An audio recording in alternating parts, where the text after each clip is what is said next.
Hello everyone, आप सभी का हमारे यूट्यूब चैनल पर स्वागत है। मैं मनोज सर आपका रीजनिंग टीचर। तो रीजनिंग का चैप्टर 2 चल रहा है बाबू, जिसमें मैं पढ़ा रहा हूँ डाइस। आज डाइस का नेक्स्ट टाइप की बात करेंगे, जिसमें मैंने रखा है ओपन डाइस को।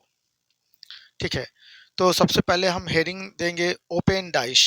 ओपन डाइस जिसको हिंदी में बोलते हैं खुला पासा। ओपन डाइस जिसको हिंदी में बोलते हैं खुला पासा। तो हेडिंग दीजिएगा बाबू।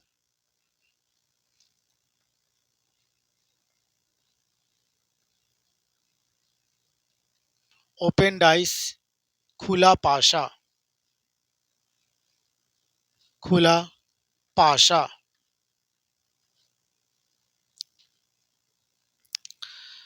अब यहाँ पर खुला पासा के बारे में पहले जानिए। खुला पासा क्या है? तो याद रखे बाबू, खुला पासा एक 2 डायमेंशनल ऑब्जेक्ट है, यानी द्विविमीय वस्तु है।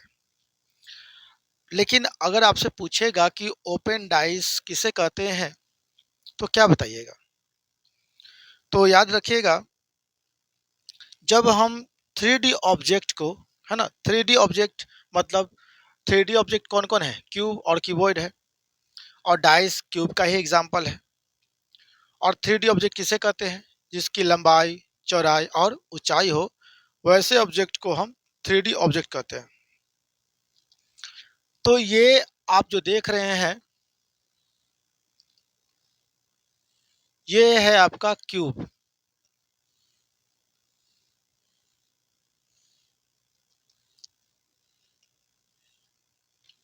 ठीक है, और ये क्यूब का ये या डाइस का ये, है ना। तो आप जानते हैं कि डाइस एक 3D ऑब्जेक्ट है। ये कैसा वस्तु है?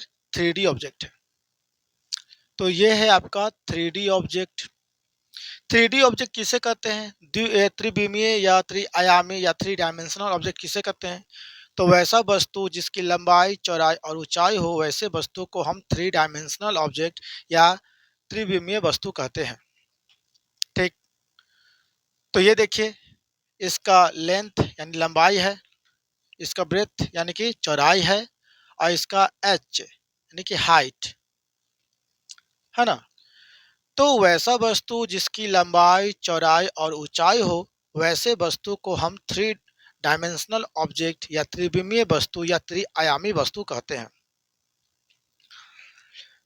इसका मतलब ये 3D ऑब्जेक्ट है। डाइस क्या है? 3D ऑब्जेक्ट है। और आप जानते हैं कि किसी भी डाइस में टोटल 6 सरफेसेस होते हैं, मतलब 6 सतह होते हैं। ठीक है, तो अगर आपसे कोई पूछेगा 2D ऑब्जेक्ट यानी कि ओपन डाइस किसे कहते हैं, तो याद रखिएगा, जब आप 3D ऑब्जेक्ट को 3D ऑब्जेक्ट को बाबू ओपन कीजिएगा। क्या कीजिएगा? ओपन कीजिएगा। जब 3D ऑब्जेक्ट को ओपन कीजिएगा, तो ये कन्वर्ट हो जाएगा 2D ऑब्जेक्ट में। किसमें? 2D ऑब्जेक्ट में, यानी कि 2 डायमेंशनल ऑब्जेक्ट यानी द्विविमीय वस्तु में कन्वर्ट हो जाएगा। और 2 डायमेंशनल का मतलब होता है जिसकी लंबाई हो और ऊंचाई हो। ठीक है, तो ये होता है 2 डायमेंशनल। जैसे कि आप कॉपी किताब का पन्ना को उठा लीजिए, तो एक पन्ना में क्या आप देखते हैं, जैसे कि मैं एक ये दिखाता हूँ।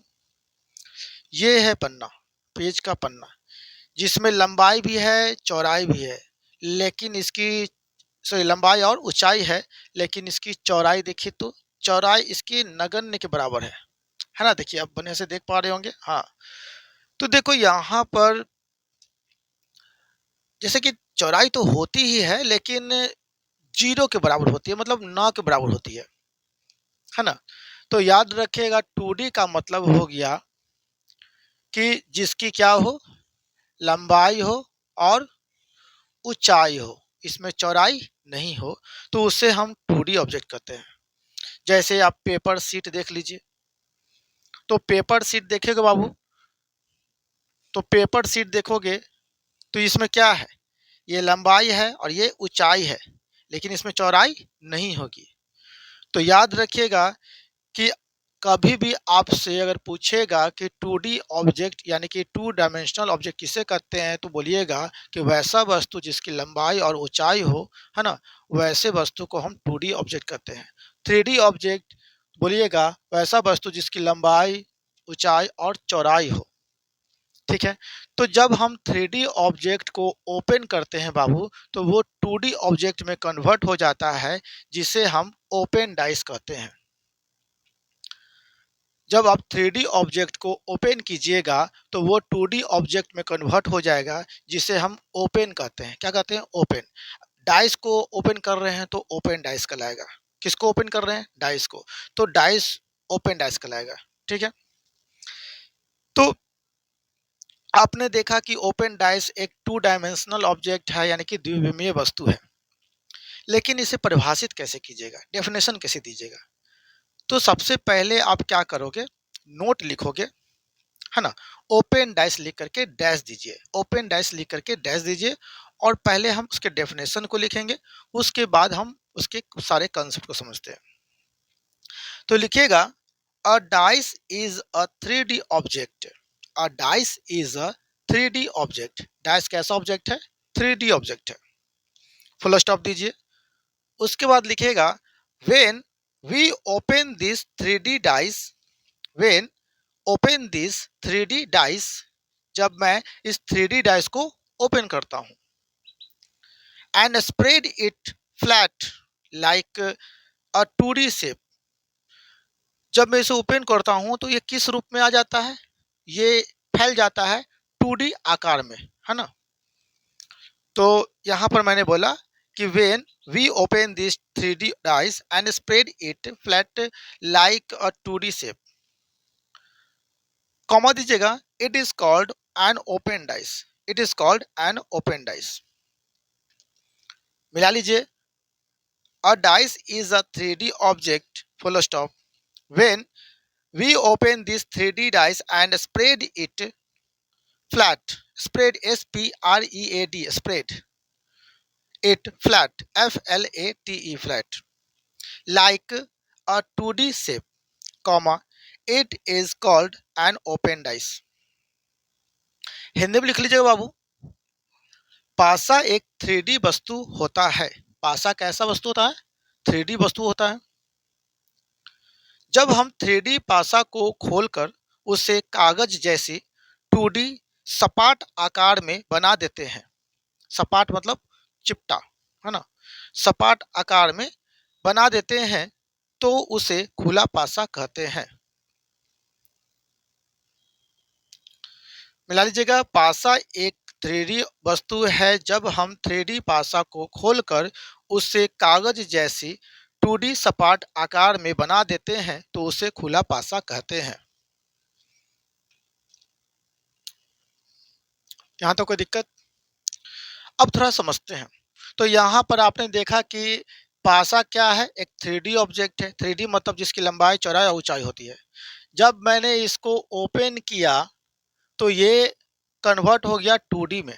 2D का मतलब जिसकी लंबाई और ऊंचाई हो, इसमें चौड़ाई नहीं हो। जैसे कि कागज का एक पेपर, मतलब पेपर शीट देख लीजिए, उसमें लंबाई होती है, ऊंचाई होती है, लेकिन चौड़ाई नहीं होती है।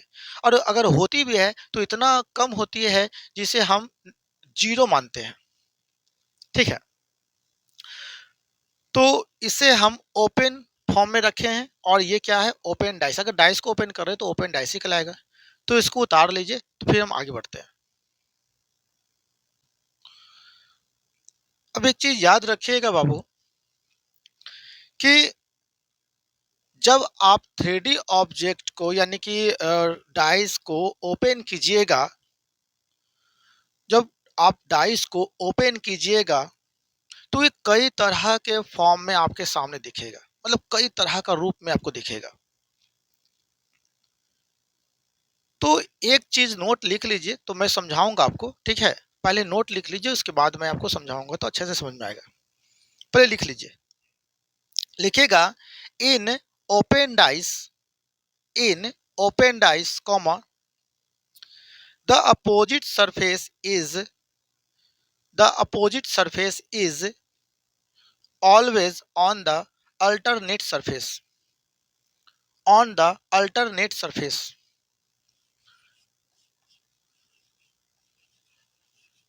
Alternate surface, ALTERNATE, alternate surface. फिर इसमें ला लीजिए, in open dice comma the opposite surface is always on the alternate surface. खुला पासा में किसी भी वस्तु का विपरीत सतह हमेशा अल्टरनेट सतह पर होता है।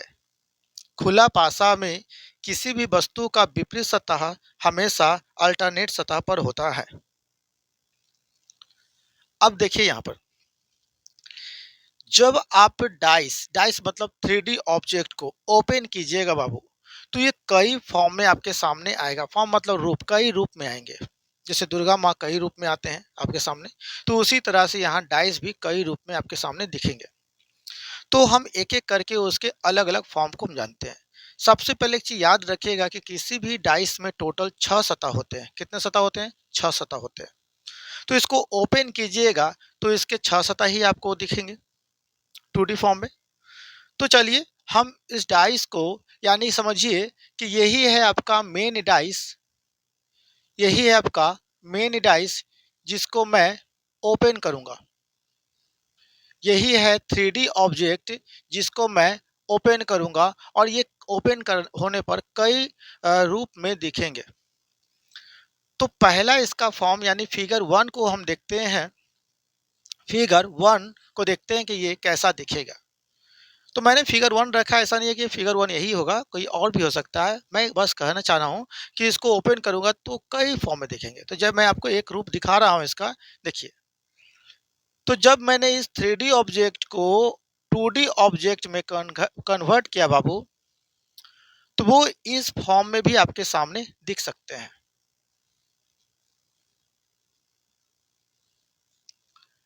लेकिन याद रखिएगा लेकिन याद रखिएगा कि 6 सरफेस है तो 6 सरफेस ही होंगे।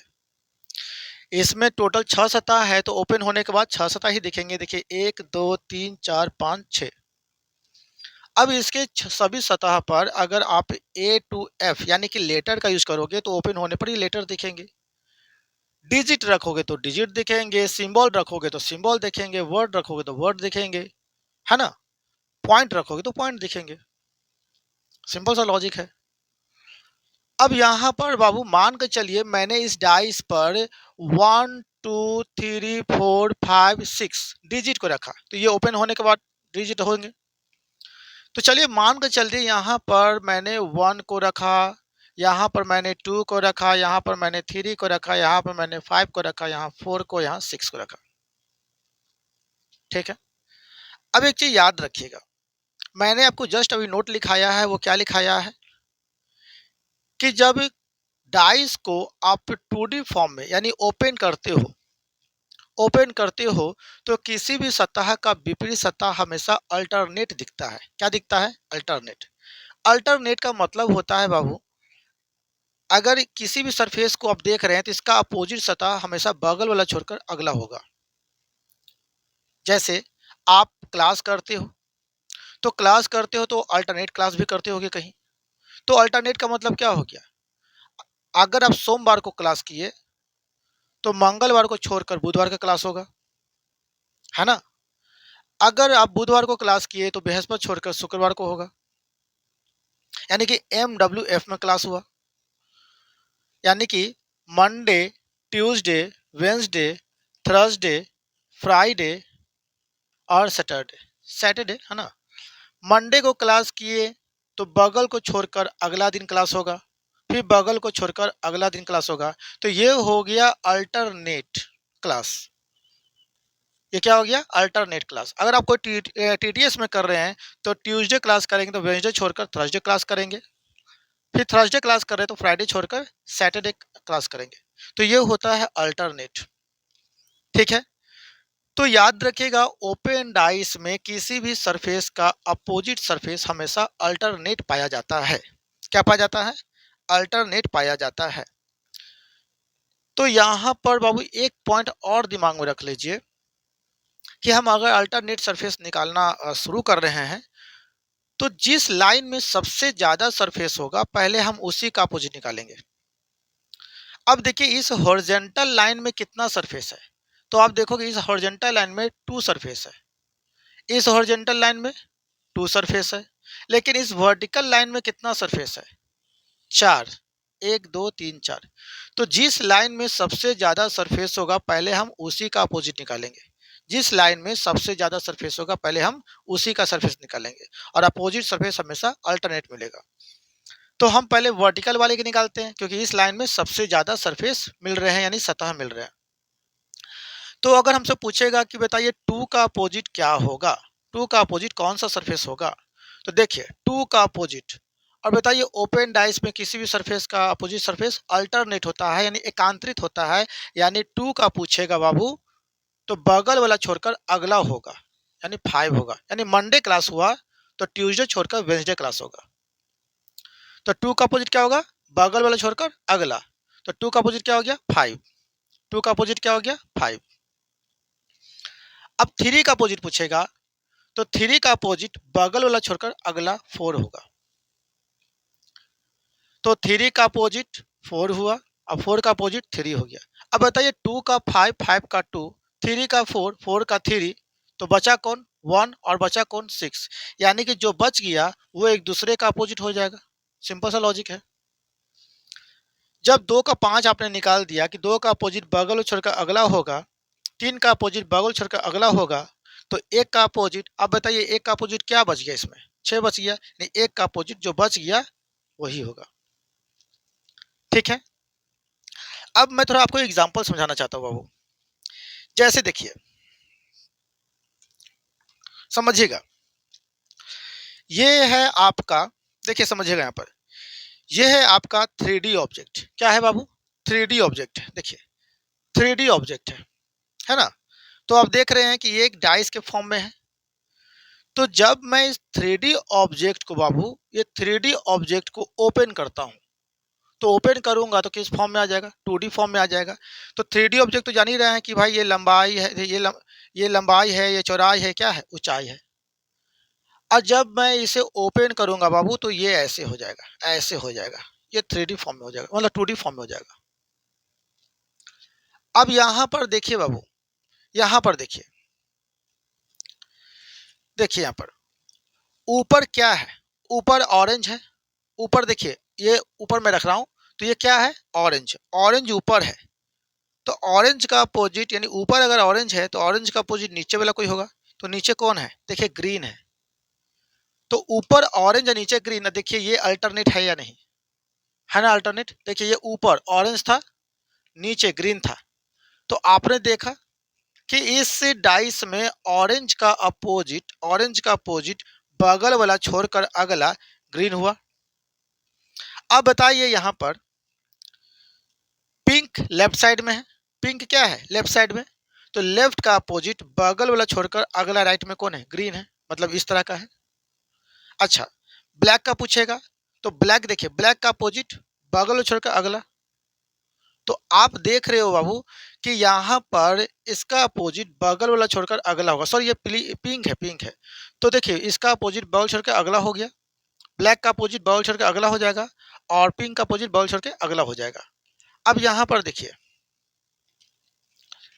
समझिएगा यहाँ पर मैंने ऑरेंज दिखाया था, तो ऑरेंज का अपोजिट क्या है, ऑरेंज का अपोजिट क्या है येलो, येलो, हाँ चलिए येलो मानी ना, कोई दिक्कत नहीं है। तो ऑरेंज का अपोजिट क्या है, येलो है। देखिए ऊपर ऑरेंज नीचे येलो, अब देखिए यहाँ पर अल्टरनेट खोल रहा हूँ, दिख रहा है ना। चलिए अब बताइए यहाँ पर पिंक अगर लेफ्ट साइड में है तो इसका अपोजिट राइट साइड वाला है, तो देखिए पिंक का अपोजिट, पिंक का अपोजिट, पिंक का अपोजिट बगल छोड़ के अगला है ना, देखिए ठीक। ब्लैक का अपोजिट, तो ब्लैक सामने है तो इसका अपोजिट क्या होगा, पीछे होगा, तो पीछे कौन है, देखिए ब्लू है, तो देखिए ब्लैक का अपोजिट ब्लू, बॉल छोड़ के अगला। तो समझ में आ रहा है। तो याद रखिएगा ओपन डाइस में किसी भी सरफेस का अपोजिट सरफेस अल्टरनेट होता है, यानी ऑरेंज का अपोजिट येलो, ब्लैक का अपोजिट ब्लू, पिंक का अपोजिट ग्रीन। अब यहाँ पर आप मोड़ के देख भी पा रहे हैं कि बाबू यहाँ पर अगर पिंक है, पिंक है, तो ये लेफ्ट साइड में अगर पिंक है तो इसका अपोजिट राइट साइड में क्या है, देखिए क्या है, ग्रीन है, देख रहे हैं ना। चलिए तो आई होप समझ में आ रहा होगा। तो आपने इस डाइस को ओपन किया तो इस तरह के फॉर्म में आपके सामने आया। लेकिन यही नहीं है, और भी इसके कई फॉर्म हैं जो अभी आप देखेंगे। चलिए अब हम फिगर 2 में देखते हैं। इस डाइस को मैंने ओपन किया बाबू, तो ओपन किया तो वो इस फॉर्म में भी आपके सामने दिखेंगे।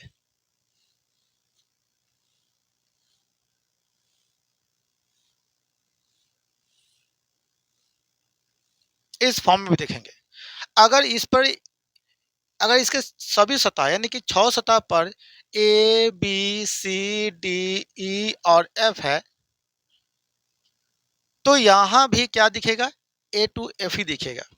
तो फिलहाल मान के चलिए यहाँ पर ए है, यहाँ पर बी है, यहाँ पर सी, यहाँ पर डी, यहाँ पर ई है और यहाँ पर एफ है।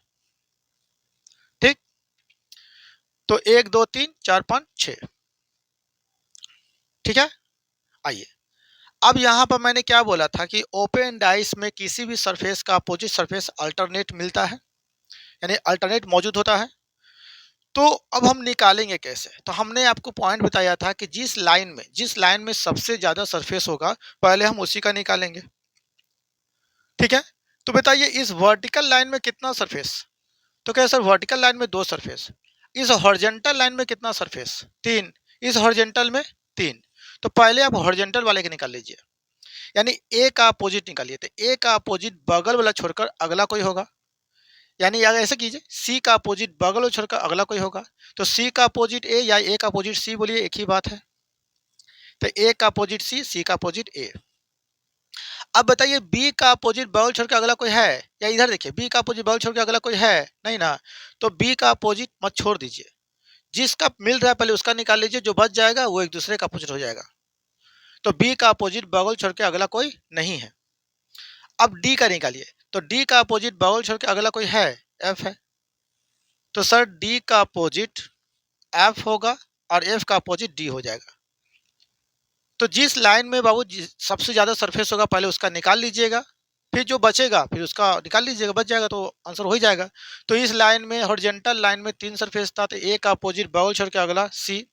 ठीक है, अब यहाँ पर डी का अपोजिट बगल छोड़ के अगला कोई हो जाएगा, यानी कि डी का अपोजिट क्या हो जाएगा? एफ हो जाएगा। क्लियर? बैठ जाओ भले ठीक से। अब बताओ बाबू ए का अपोजिट सी हो गया, डी का अपोजिट एफ हो गया, तो बचा कौन? बी। यहाँ बचा कौन? ई। तो बी का अपोजिट ई हो जाएगा और ई का अपोजिट बी हो जाएगा। बात समझ आ रही है? तो जिस लाइन में सबसे ज्यादा सरफेस होगा पहले उसका निकालिए, वहां मत देखो, छोड़ दो। जिस लाइन में सबसे ज्यादा सरफेस होगा पहले हम उसका अपोजिट निकाल लेंगे, यानी ए का अपोजिट बॉल छोड़ के अगला सी हो गया, डी का अपोजिट बॉल छोड़ के अगला एफ हो गया। तो यहाँ पर ए का अपोजिट सी, सी का अपोजिट ए, डी का अपोजिट एफ, एफ का अपोजिट डी, जो बच गया बी और ई एक दूसरे का अपोजिट हो जाएगा। इसको उतार लीजिए पहले। तो आपने देखा कि किसी भी डाइस को ओपन करिएगा तो कैसे कैसे ये फॉर्म में आएगा। भी और भी मैं आपको बताने वाला हूँ, वो देखिए। अगर बाबू मान लीजिए इस 3D ऑब्जेक्ट को ओपन कीजिएगा तो वो इस फॉर्म में भी आपके सामने आएगा। देखिए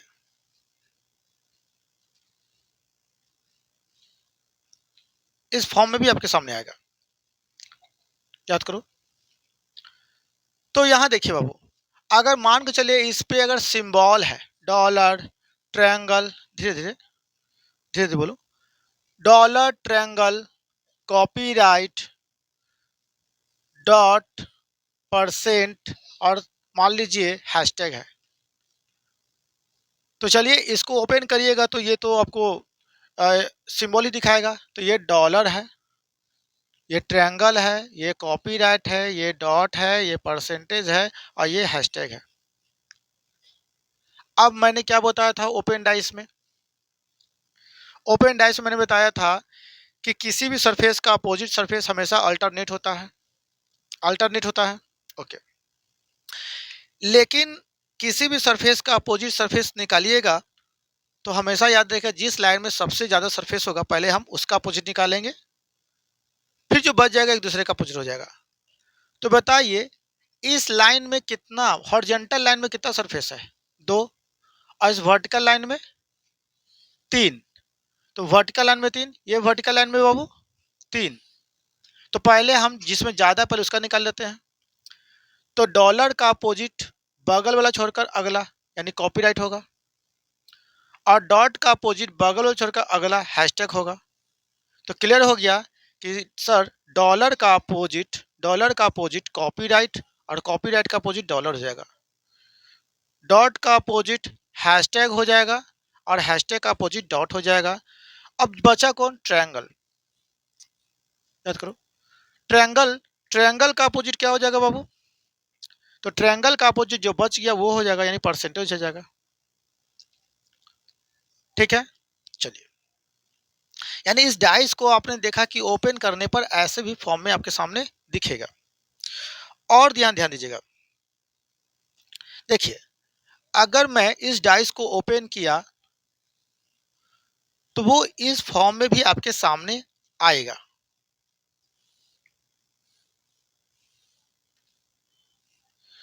मान लीजिए इस पे अगर रेड, येलो, पिंक, ग्रीन है तो यहाँ भी रेड दिखेगा, रेड है। मान लीजिए येलो है तो यहाँ भी येलो दिखेगा, ये ग्रीन है तो यहाँ भी ग्रीन दिखेगा। मान लीजिए यहाँ पर पिंक है तो पिंक दिखेगा, यहाँ पर ब्लू है और यहाँ पर मान लीजिए व्हाइट है। अब जिस लाइन में सबसे ज्यादा ओपन डाइस में हमेशा याद रखिएगा कि किसी भी सरफेस का अपोजिट सरफेस हमेशा अल्टरनेट होता है। क्या होता है? अल्टरनेट।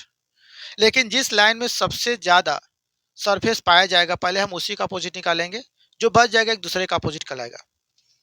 अब बताओ बाबू, इस हॉरिजॉन्टल लाइन में 3 है तो मैक्सिमम 3 होना चाहिए, या सॉरी मैक्सिमम 3 होना चाहिए तभी आप अपोजिट निकल पाओगे। तो यहाँ 3 है तो यह निकल सकता है, यहाँ भी 4 है तो ये निकल सकता है। तो चलिए पहले 4 वाले का निकाल लेते हैं। तो जानते हैं ओपन डाइस में किसी भी सरफेस का अपोजिट सरफेस क्या होता है? अल्टरनेट होता है। तो बताइए रेड का अपोजिट क्या होगा? तो रेड का अपोजिट बगल वाला छोड़कर अगला होगा, यानी रेड का अपोजिट क्या हो जाएगा? ग्रीन हो जाएगा। अब येलो का पूछेगा तो येलो का अपोजिट बगल वाला छोड़कर अगला पिंक हो जाएगा, यानी कि येलो का अपोजिट पिंक हो जाएगा। थोड़ा धीरे बोलो, धीरे बोलो, धीरे। ठीक है। अब ब्लू का अपोजिट बगल छोड़कर अगला कौन हो जाएगा? व्हाइट हो जाएगा। ब्लू का अपोजिट व्हाइट और व्हाइट का अपोजिट ब्लू हो जाएगा। पढ़ो। ठीक, बात समझ आ रही है? चलिए, तो आपने देखा कि किसी भी डाइस को, किसी भी 3D ऑब्जेक्ट को जब आप 2D ऑब्जेक्ट यानी ओपन करते हैं 2D ऑब्जेक्ट में तो ये अलग अलग फॉर्म में दिखेंगे। लेकिन अभी ये समाप्त तो नहीं हुआ, इसका भी और भी रूप देखेंगे। लेकिन दिमाग में बस सेट कर लीजिए कि किसी भी सरफेस का अपोजिट सरफेस ओपन डाइस में किसी भी सरफेस का अपोजिट सरफेस अल्टरनेट होता है। अल्टरनेट का मतलब होता है कि किसी भी सरफेस का अपोजिट पूछेगा तो बगल वाला छोड़कर अगला आंसर होगा। ठीक है। और हमने आपको एक पॉइंट दिया कि देखो अगर आपको किसी भी सरफेस का अपोजिट सरफेस निकालना है तो जिस लाइन में सबसे ज्यादा सरफेस होगा पहले उसका निकालिएगा और जो बच जाएगा एक दूसरे का अपोजिट। पढ़ो। तो इस लाइन में 2 है, इस लाइन में 3, इस लाइन में 3, तो पहले मैंने 3 वाले का निकाला। डॉलर का अपोजिट बगल छोड़ के अगला कॉपीराइट, डॉट का अपोजिट बगल छोड़ के अगला हैशटैग। तो बच गया कौन? ट्रायंगल। बच गया कौन? परसेंटेज। इसमें 4 था, यहाँ पर 3 था, तो अपोजिट निकालने के लिए मिनिमम 3 चाहिए ही चाहिए। तो यहाँ पर 3 था, यहाँ 4 था, तब 4 वक्त निकालिए, कोई दिक्कत नहीं है। तो रेड का अपोजिट बगल वाला छोड़कर अगला ग्रीन हो जाएगा, ग्रीन येलो का अपोजिट बगल छोड़ के अगला पिंक हो जाएगा, ब्लू का अपोजिट बगल छोड़ के अगला व्हाइट हो जाएगा। ठीक है, तो इसको उतार लीजिए पहले आप। चलिए यहाँ तक समझ में आया। तो आपने देखा कि 3D ऑब्जेक्ट को 2D ऑब्जेक्ट में बदलेंगे तो कई इसके फॉर्म आपके यानी कई रूप आपके सामने आ सकते हैं। तो चलिए एक और रूप देखते हैं।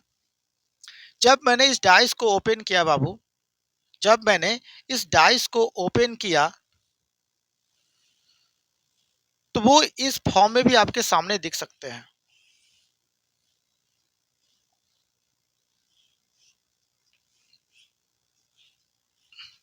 तो यहाँ पर A B C D E, यहाँ पर 1 है, यहाँ पर 2 है, यहाँ पर 3 है, यहाँ पर 4 है। तो देखिए बाबू, इस डाइस को मैंने ओपन किया तो ये इस शेप में भी यानी इस फॉर्म में भी आपके सामने 2D फिगर दिख सकते हैं ओपन करने के बाद। अब कहें सर यहाँ तो आपने बताया था कि किसी भी डाइस में टोटल 6 सतह है और ओपन होने के बाद 6 सतह ही दिखेंगे, लेकिन यहाँ तो कुछ ज़्यादा दिख रहा है। तो मैं आपको बता दूँ कि ये जो आप देख रहे हैं ट्रायंगल के फॉर्म में, वो किसी एक ही सरफेस का 4 टुकड़ा है ट्रायंगल के फॉर्म में। जैसे देखिए, यानी कि ये एक सरफेस है बाबू, जिसको मैंने इस तरह से काटा, तो ये ट्रायंगल के फॉर्म में आपके सामने दिख रहा है। ट्रायंगल के फॉर्म में दिख रहा है। क्या दिख रहा है बाबू? ट्रायंगल के फॉर्म में देखिए ये। तो ये चारों टुकड़ा मिल करके एक सरफेस बनाएगा। ये चारों टुकड़ा मिलकर क्या बनाएगा? एक सरफेस बनाएगा। अब देखिए बाबू, समझिए। सबसे पहले याद रखिएगा कि ओपन डाइस यानी कि 2D ऑब्जेक्ट में किसी भी सरफेस का अपोजिट सरफेस हमेशा अल्टरनेट होता है। क्या होता है? अल्टरनेट होता है। अल्टरनेट का मतलब किसी भी सरफेस का अपोजिट पूछेगा तो उसके बगल वाला छोड़कर अगला होगा। ठीक है? तो यहां पर देखिए, अगर आपसे पूछा है ए का अपोजिट, किसका अपोजिट बाबू? ए का अपोजिट। ये जो कंप्लीट सरफेस है, ये क्या है? Complete surface. ये कंप्लीट सरफेस नहीं है, किसी एक ही सरफेस का 4 टुकड़ा है, तो टुकड़ों वाले का भी अपोजिट नहीं निकालेंगे, जो जो पूरा पूरा है उसको निकाल लेते हैं। तो ए का अपोजिट बगल वाला छोड़कर अगला होगा। ए का अपोजिट बगल वाला छोड़कर अगला होगा, यानी ए का अपोजिट क्या होगा बाबू? तो ए का अपोजिट सी हो जाएगा। तो ए का अपोजिट सी हो जाएगा और सी का अपोजिट ए हो जाएगा। ठीक। अब डी का अपोजिट पूछा, तो डी का अपोजिट बगल वाला छोड़कर अगला होगा, यानी डी का अपोजिट क्या हो जाएगा बाबू? तो डी का अपोजिट ई हो जाएगा। तो डी का अपोजिट क्या हो जाएगा? ई हो जाएगा और ई का अपोजिट डी हो जाएगा। अब आपसे पूछ रहा है बी का अपोजिट। किसका अपोजिट? बी का अपोजिट। तो ध्यान रखिएगा बाबू, बी का अपोजिट यही 4, देखिए ये बी का अपोजिट जो सेंटर में है, इतना तो क्लियर हो गया। ए का अपोजिट सी हो गया, डी का अपोजिट ई हो गया, बी का अपोजिट ये चारों जो सरफेस का टुकड़ा है, ये चारों टुकड़ा जो है एक सरफेस का, वो मिलने के बाद बी का अपोजिट कहलाएगा। यानी कि बी का अपोजिट ये चारों टुकड़ा के मिलाने के बाद बनेगा। ठीक है? ये चारों टुकड़ा के मिलाने के बाद बनेगा। अब समझिएगा यहां पर कैसे ये टुकड़ा आपके सामने आएगा। तो आप बताइए बाबू, एक के क्लॉकवाइज में, क्लॉकवाइज तो जानते हैं ना, घड़ी की दिशा में घूमना। तो बताइए एक के क्लॉकवाइज में कौन है? 2 है ना? एक के क्लॉकवाइज में कौन है? 2 है, यानी एक के घड़ी की दिशा में 2 है। तो बाबू याद रखिएगा, ये जिस डायरेक्शन में यहां दिख रहा है, ये फोल्ड होने के बाद इसके अपोजिट डायरेक्शन में दिखेगा। इसका मतलब यह हुआ कि एक के क्लॉकवाइज में 2 है, 2 के क्लॉकवाइज में 3 है, 3 के क्लॉकवाइज में 4 है। ठीक है? तो अब यहां पर मैं एक को अगर यहां रखा बाबू, तो जो एक के क्लॉकवाइज में 2 था, 2 के क्लॉकवाइज में 3 था, 3 के क्लॉकवाइज में 4 था, ये पीछे मुड़ने के बाद ये एंटी क्लॉकवाइज में दिखेगा। क्या दिखेगा? एंटी क्लॉकवाइज में। तो एक के क्लॉकवाइज में कौन है बाबू? 2 है। तो एक के क्लॉकवाइज में 2 नहीं दिखेगा, क्योंकि ये आगे था। जब इसको फोल्ड करूंगा तो पीछे चल जाएगा, और पीछे का मतलब ये हो गया, ये क्लॉकवाइज डायरेक्शन में 1 के क्लॉकवाइज में 2 है, तो ये पीछे जाने के बाद 1 के एंटी क्लॉकवाइज में 2 दिखेगा। 1 के एंटी क्लॉकवाइज में 2 दिखेगा। और अब बताइए, एक के सामने कौन है? 3। जब ये दोनों आपस में मिलेंगे तो एक के सामने कौन दिखेंगे? 3। तो अगर एक यहाँ है बाबू तो 3 यहाँ दिखेगा, और 2 के सामने कौन है? तो 2 के सामने 4 है, यानी 2 यहाँ दिखेगा तो 4 यहाँ दिखेगा। बात समझ में आ रही है? तो बस इतना दिमाग में रखिएगा कि यहाँ पर ए का अपोजिट बगल छोड़कर अगला सी हो गया, ए का अपोजिट सी हो गया, डी का अपोजिट बगल छोड़कर अगला ई हो गया, बी का अपोजिट पूछा तो बी का अपोजिट ये चारों जो एक ही सरफेस का 4 टुकड़ा है, उसको मिलाने पर बी का अपोजिट निकलेगा। लेकिन यहाँ पर इस टुकड़ा में जो भी एलिमेंट मौजूद है, चाहे वो डिजिट मौजूद हो, यहाँ चाहे डिजिट मौजूद हो बाबू, या लेटर मौजूद हो, चाहे सिंबल मौजूद हो, कुछ भी मौजूद हो, बस यहाँ पर एक को बेस बना लीजिएगा, बेस बना लीजिएगा क्लॉकवाइज या एंटी क्लॉकवाइज घूमने के लिए, यानी आधार बना लीजिएगा। तो हम इसको आधार बना के देखते हैं कि एक एक क्लॉकवाइज में ये एलिमेंट है, यानी एक क्लॉकवाइज में 2 है, तो ये फोल्ड होने के बाद जब पीछे मिलेगा तो वो एक के एंटी क्लॉकवाइज में दिखेगा, ठीक है। और 2 के सामने कौन है? 4 है, तो 2 के सामने 4 होगा। कभी भी अगर मान लीजिए अगर एक यहाँ है बाबू, अगर सपोज मान लीजिए एक यहाँ है, तो एक के क्लॉकवाइज में 2 यहाँ है, तो फोल्ड होने के बाद ये पीछे कैसे दिखेगा? एक के एंटी क्लॉकवाइज में 2 दिखेगा। एक के कहाँ दिखेगा? एंटी क्लॉकवाइज में दिखेगा। अगर मान के चलिए बाबू, मान के चलिए कि अगर एक यहाँ है, सपोज मान के चलिए एक यहाँ है, तो एक के क्लॉकवाइज में 2 यहाँ है, तो ये फोल्ड होने पर पीछे जो दिखेगा वो एक के कहाँ दिखेगा? एंटी क्लॉकवाइज में 2 दिखेगा। अगर मान के चलिए एक यहाँ है, सपोज एक यहाँ है, तो एक के क्लॉकवाइज में 2 यहाँ है, तो एक के एंटी क्लॉकवाइज में ये दिखेगा फोल्ड होने पर। अब बस इतना याद रखिएगा कि एक के सामने जो भी एलिमेंट है, इस एलिमेंट के सामने जो भी एलिमेंट होगा वो फोल्ड होने के बाद सामने ही आएगा। यानी कि एक के सामने 3 है, तो एक के सामने यहाँ 3 ही होगा, चाहे जो भी एलिमेंट हो वो सामने होगा। याद करो, याद करो ना, बनाओ ना, ठीक है, बोलो मत ज्यादा, ठीक ना। अब उसके बाद देखो, तो एक के सामने क्या है? 3 है, तो एक के सामने 3 आ गया। एक के सामने क्या आ गया बाबू? 3 आ गया। अब 2 के सामने कौन है? 4 है, तो 2 के अगर 2 यहाँ है तो 2 के सामने 4 होगा, याद रखिएगा। बात समझ आ रही है? तो बस इतना ही देखना है कि बी का अपोजिट क्या होगा बाबू। तो बस ये ध्यान रखना है कि बी के बी के अपोजिट में 1 4 1 2 3 4 ये चारों जो टुकड़ा है वो मिलने के बाद बी का अपोजिट कहलाएगा। लेकिन ये दिखेगा कैसे? तो बस इतना याद रखना है, किसी एक को बेस बना लीजिएगा ताकि आपको क्लॉकवाइज और एंटी क्लॉकवाइज घूमने में, मतलब एलिमेंट को लिखने में आसानी हो। तो हमने देखा कि मान लीजिए कि अगर एक यहाँ है, सपोज अगर एक यहीं पर मान लेते हैं, या एक आप यहाँ मान लीजिए, कहीं भी मान लीजिए, उससे कोई दिक्कत नहीं है। तो एक के क्लॉकवाइज में अगर 2 है, तो ये फोल्ड होने के बाद पीछे एक के एंटी क्लॉकवाइज में 2 हो जाएगा। 2 के सामने 4 है, तो 2 के सामने 4 ही रहेगा, और 1 के सामने 3 है, तो 1 के सामने 3 ही रहेगा। ये है बी का अपोजिट। तो इसको उतार लीजिए, तो फिर और भी इसके रूप आप देखेंगे।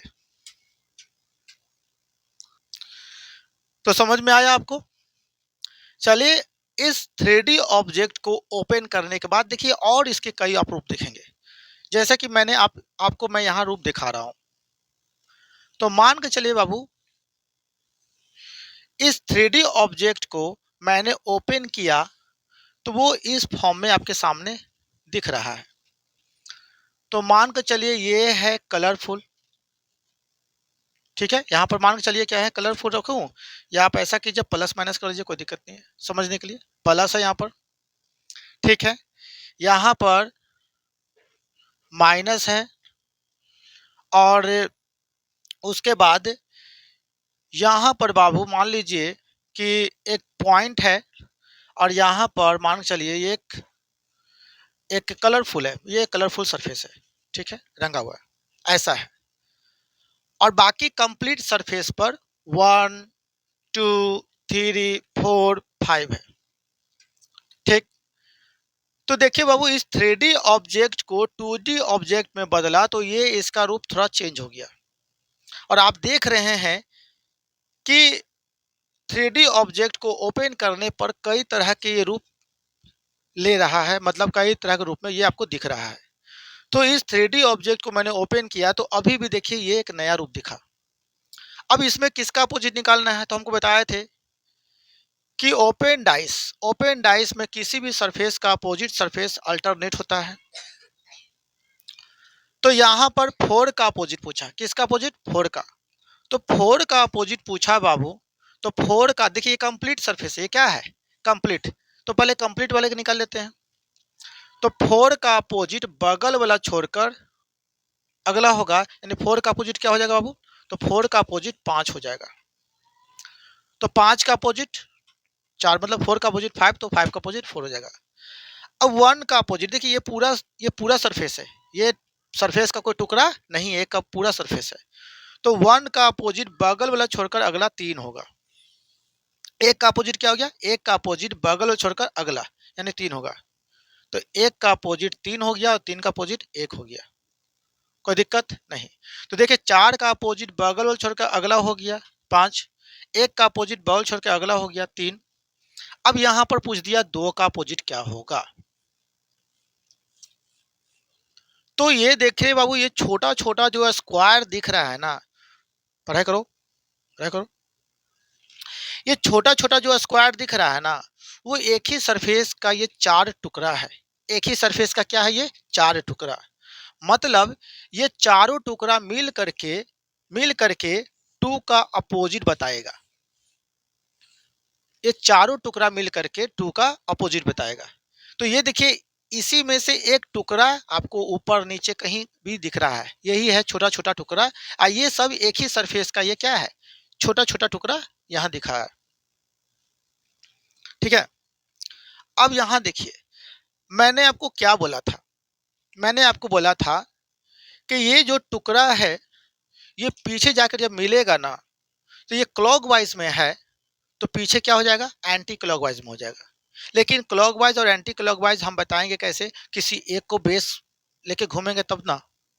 ओके, तो चलिए मैं यहाँ पर क्या करता हूँ, एक डॉट को, एक पॉइंट को मैं बेस बना लेता हूँ। ठीक है। तो चलिए यहाँ पर मैंने पॉइंट को बेस बना लिया। ठीक है। अब बताइए बाबू, पॉइंट के क्लॉकवाइज में क्या है, प्लस है।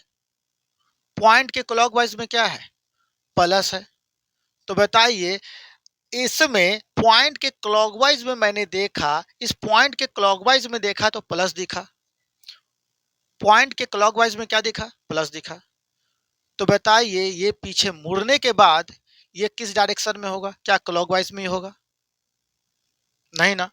तो मैंने आपको बस कहा था कि अगर अगर यहाँ पर कि ये सभी सरफेस अगर मिलेंगे तो ये कैसा दिखेगा, इतना तो हम जान गए कि 2 का अपोजिट है, इतना तो जान गए 2 का अपोजिट है।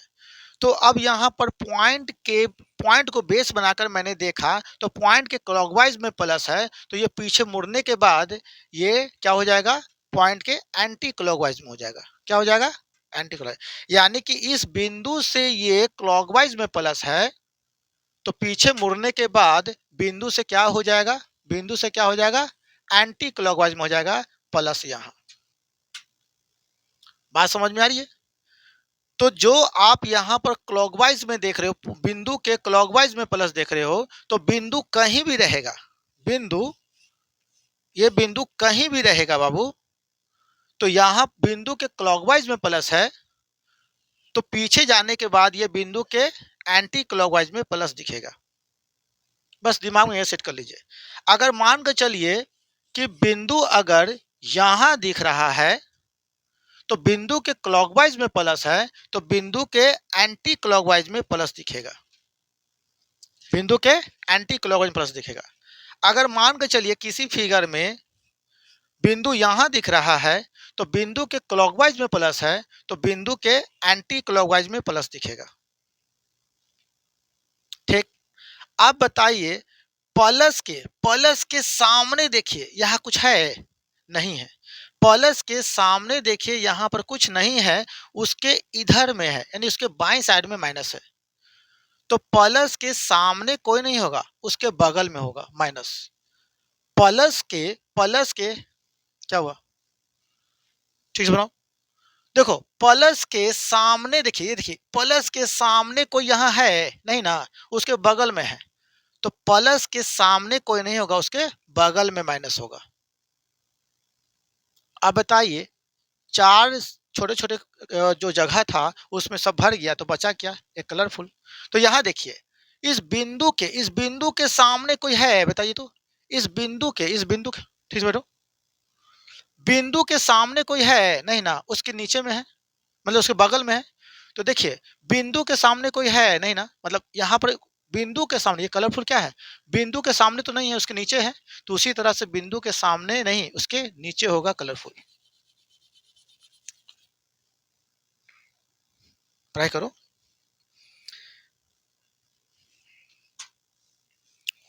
ये पढ़ो, ठीक है। अब यहाँ देखिए, अब यहाँ देखिए बाबू, इसमें कैसा दिखेगा? तो बताइए, प्लस के सामने कोई नहीं था, उसके बगल में माइनस था, तो प्लस के ध्यान दीजिएगा, प्लस के सामने कोई नहीं होगा, उसके बगल में माइनस होगा। ठीक है, हाँ ठीक है। अब उसके बाद देखिए, डॉट के सामने कोई नहीं है, उसके बगल में है, यानी डॉट के सामने कोई नहीं है, उसके बगल में कलरफुल होगा। प्लस के सामने नहीं, उसके बगल में माइनस होगा, तो डॉट के सामने नहीं, उसके बगल में कलरफुल होगा। क्लियर? ओके। अब यहां पर देखिए, प्लस के सामने यहां पर कोई नहीं, उसके बगल में माइनस है, तो प्लस के सामने नहीं, उसके बगल में क्या होगा? माइनस होगा। बाकी जो बच गया वो कलरफुल जाएगा। तो समझ में आ गया यहां पर? ध्यान दो यहां पर धीरे। अब देखिए यहां पर ध्यान दोगे कि टू का अपोजिट क्या होगा? जब ये चारों सरफेस मिल जाएगा तो टू का अपोजिट निकल जाएगा। तो यहां पर बाबू, अगर आप बिंदु को यहां देख रहे हैं, तो बिंदु के क्लॉकवाइज में प्लस है, तो ये पीछे मुड़ के मिलने के बाद ये बिंदु के एंटी क्लॉकवाइज में प्लस दिखेगा। और प्लस के सामने कोई नहीं, उसके बगल में माइनस है, तो प्लस के सामने कोई नहीं, उसके बगल में माइनस होगा। बाकी जो बच गया उसको उतार दीजिए, यानी कि यही होगा टू का अपोजिट। तो इसको उतार लीजिए तो और बताते हैं। देखिए, तो यहां पर इसके कई रूप को आप देख रहे हैं।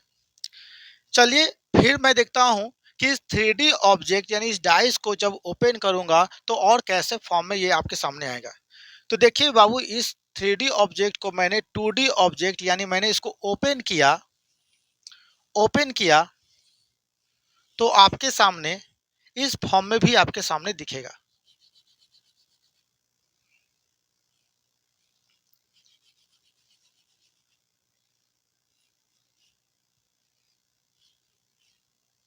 क्या करो, ठीक।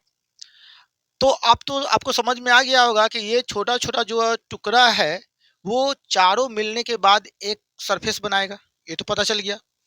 तो जो जो कंप्लीट है बाबू, उसका अपोजिट निकाल लीजिए। तो आप जानते हैं किसी भी ओपन डाइस में किसी भी सरफेस का अपोजिट सरफेस अल्टरनेट होता है। मतलब एक का अपोजिट पूछेगा तो बगल वाला छोड़कर अगला यानी 3 होगा। तो एक का अपोजिट 3 होगा, 3 का अपोजिट 1 होगा। 4 का पूछेगा तो 4 का अपोजिट बगल छोड़कर अगला यानी 5 होगा। क्या होगा? 5 होगा। 5 का अपोजिट 4 होगा। अब यहां पर 2 का अपोजिट निकालना है। अब बताइए बाबू, ये सभी क्या है? एक ही सरफेस का 4 टुकड़ा है। एक ही सरफेस का क्या है? 4 टुकड़ा। तो ये क्या है? स्क्वायर फॉर्म में है चारों टुकड़ा। मतलब आपको स्क्वायर फॉर्म में दिखेगा। क्या दिखेगा? स्क्वायर फॉर्म में। तो अब समझिए यहां पर, आप किसी एक को बेस बनाइए, यानी खाली ये खाली है। ये क्या है? खाली है। तो ये खाली सरफेस के बग क्लॉकवाइज में ये भरा हुआ मतलब कलरफुल सरफेस है। ये खाली सरफेस के क्लॉकवाइज में अगर ये कलरफुल सरफेस है, तो सिंपल सी बात है कि ये जहां भी रहेगा उसके ये एंटी क्लॉकवाइज में होगा। यहां पर ये क्लॉकवाइज में है, तो मुड़ने के बाद पीछे जाएगा तो वो क्या हो जाएगा? एंटी क्लॉकवाइज में दिखेगा। तो यहां पर इसको देखो, जो बताया था ना, ये वाला पढ़ो, याद करो। ठीक है। अब देखिए, मान के चलिए ये ब्लैंक सरफेस ये है। मान के चलिए, सपोज इतना बड़ा दिखा रहा हूं, थोड़ा सा मैं छोटा करता हूं तो अच्छा रहेगा। देखिए, यानी जब मैं ये चारों टुकड़ा को मिलाऊंगा तो ये टुकड़ा आपको इस तरह का दिखेगा और ये चारों टुकड़ा आपके सामने यहाँ है। तो ब्लैंक यानी खाली के अपोजिट कलरफुल है। तो खाली के एंटी क्लॉकवाइज में कलरफुल सरफेस होगा। ठीक, ठीक ना? समझ आ गया? तो देखो खाली सरफेस के क्लॉकवाइज में अगर कलरफुल सरफेस है तो खाली सरफेस के एंटी क्लॉकवाइज में कलर फेस दिखेगा, एंटी क्लॉकवाइज। ठीक है। और इसके सामने कोई नहीं है, उसके बगल में कलरफुल है, तो इसके सामने नहीं इसके बगल में कलरफुल होगा। चाहे कहीं से देखिए, चाहे इसके सामने नहीं इसके बगल में कलरफुल होगा। अब ये दोनों ब्लैंक है तो दिख ही रहा है। इसके सामने ब्लैंक नहीं इसके बगल में होगा, तो इसके सामने नहीं इसके बगल में, चाहे कहीं से देखिए, इसके सामने नहीं इसके बगल में। तो समझ में आ गया कि अगर अगर यहाँ पर ब्लैंक के, क्योंकि किसी को आधार बना ही कि ना आप क्लॉकवाइज और एंटी क्लॉकवाइज काउंट कीजिएगा, मतलब देखिएगा एलिमेंट को, तो मैं इसी को देख रहा हूं। तो सर ब्लैंक के क्लॉकवाइज में कलरफुल है, तो ब्लैंक अगर इसको मानते हैं, इसको मानते हैं सर, तो ये क्लॉकवाइज में है, तो यहां पर क्या दिखेगा बाबू, मुड़ने के बाद पीछे कैसे दिखेगा, एंटी क्लॉकवाइज दिखेगा। ठीक। और इसके सामने ब्लैक देखिए, कलरफुल के सामने कोई नहीं है उसके बगल में है, तो कलरफुल के सामने कोई नहीं उसके बगल में कलरफुल होगा। और ब्लैंक के यानी खाली के सामने कोई नहीं उसके बगल में है, तो खाली के सामने कोई नहीं उसके बगल में ब्लैंक खाली होगा। ठीक है। यानी कि आपको इस तरह से सरफेस दिखेगा, मतलब कलरफुल तिरछा तिरछी दिखेगा, ऐसे दिखेगा। तो इसको उतार लीजिए। तो आपने देखा कि इस 3D ऑब्जेक्ट को मैंने जब 2D ऑब्जेक्ट यानी कि ओपन डाइस में कन्वर्ट किया, तो ये कई तरह के रूप में आपके सामने दिखे। अभी ये खत्म नहीं हुआ, अभी और भी इसके फॉर्म को देखिएगा कि ये ओपन होने के बाद किस किस रूप में ये दिखेंगे आपके सामने। तो देखिए यहाँ पर जब मैंने इस 3D ऑब्जेक्ट को 2D ऑब्जेक्ट यानी ओपन किया 2D ऑब्जेक्ट में, तो ये आपके सामने इस तरह के फॉर्म में भी दिखेंगे, 1 2 3 4। और मान के चलिए यहाँ पर ए है। ठीक है। और यहाँ मान चलिए चलिए ठीक है, यहाँ पर मैं मान लेता हूँ यहाँ पर मल्टीप्लाई है। ठीक है, मल्टीप्लाई है। और यहाँ पर मान चलिए यहाँ पर बिंदु है। ठीक है। और यहाँ पर मान चलिए बाबू माइनस है।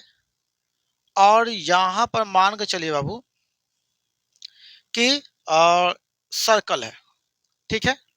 अब समझिए, अब यहाँ पर बाबू ये जो आप देख रहे हैं ना, ये छोटा छोटा जो टुकड़ा देख रहे हैं रेक्टेंगल के फॉर्म में, एक ही सरफेस का ये दो टुकड़ा है, ये दो टुकड़ा है।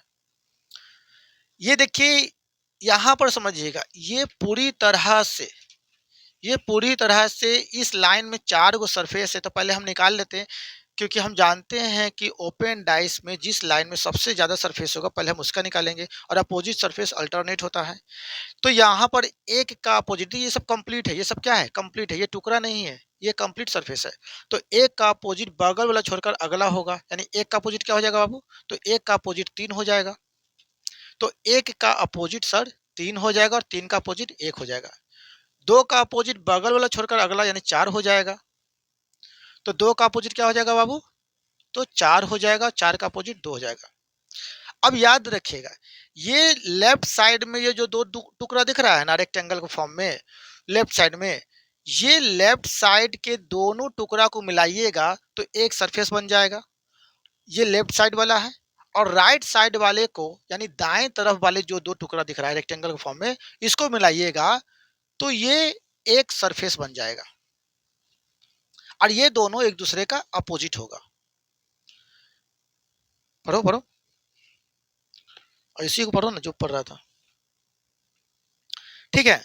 तो याद रखिएगा, तो यहाँ पर मैंने कहा कि लेफ्ट साइड में ये दोनों रेक्टेंगल वाले कागज के टुकड़े को मिलाइएगा तो ये एक टुकड़ा बन जाए, मतलब एक सरफेस बन जाएगा। और राइट वाले को दोनों को मिलाइएगा तो ये एक सरफेस। अब क्या सर ये चारों टुकड़ा किसी एक सरफेस का नहीं है? नहीं है, क्योंकि आप सोचिए कि किसी भी डाइस में टोटल 6 सतह होते हैं, तो 1 2 3 4 गो हो गया, तो अगर ये दोनों को मिला दिए तो 5 सरफेस ना हो जाएगा।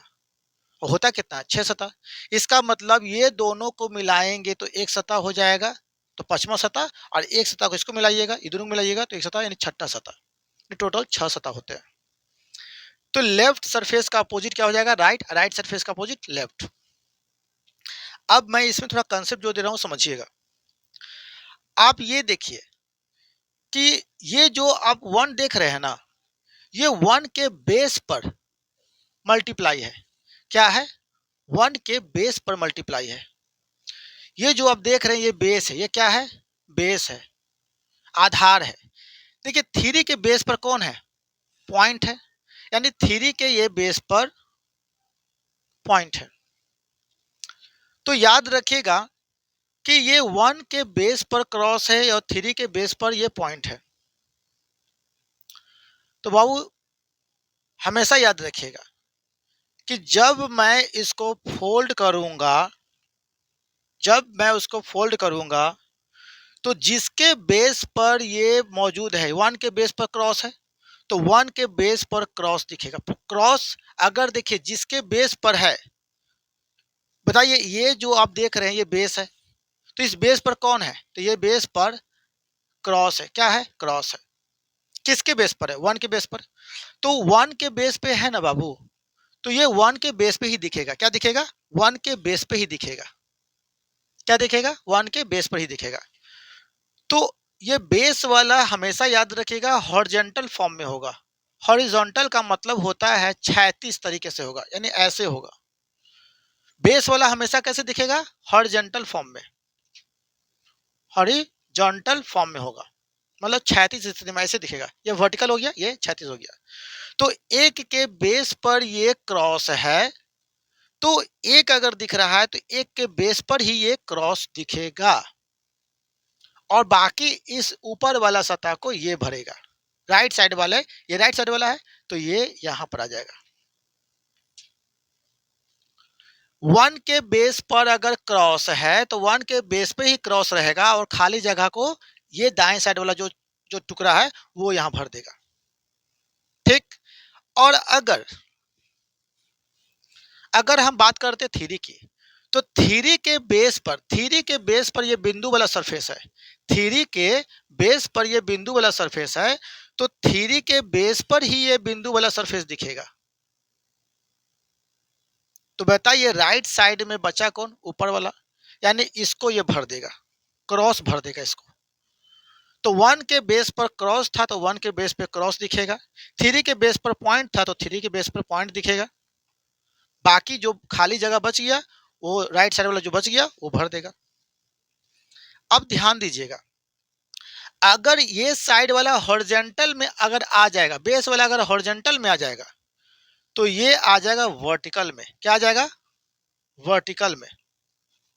अगर ये हॉरिजॉन्टल तो ये वर्टिकल, ये दोनों अगर हॉरिजॉन्टल आ जाएगा तो ये दोनों क्या आ जाएगा, वर्टिकल फॉर्म में आ जाएगा।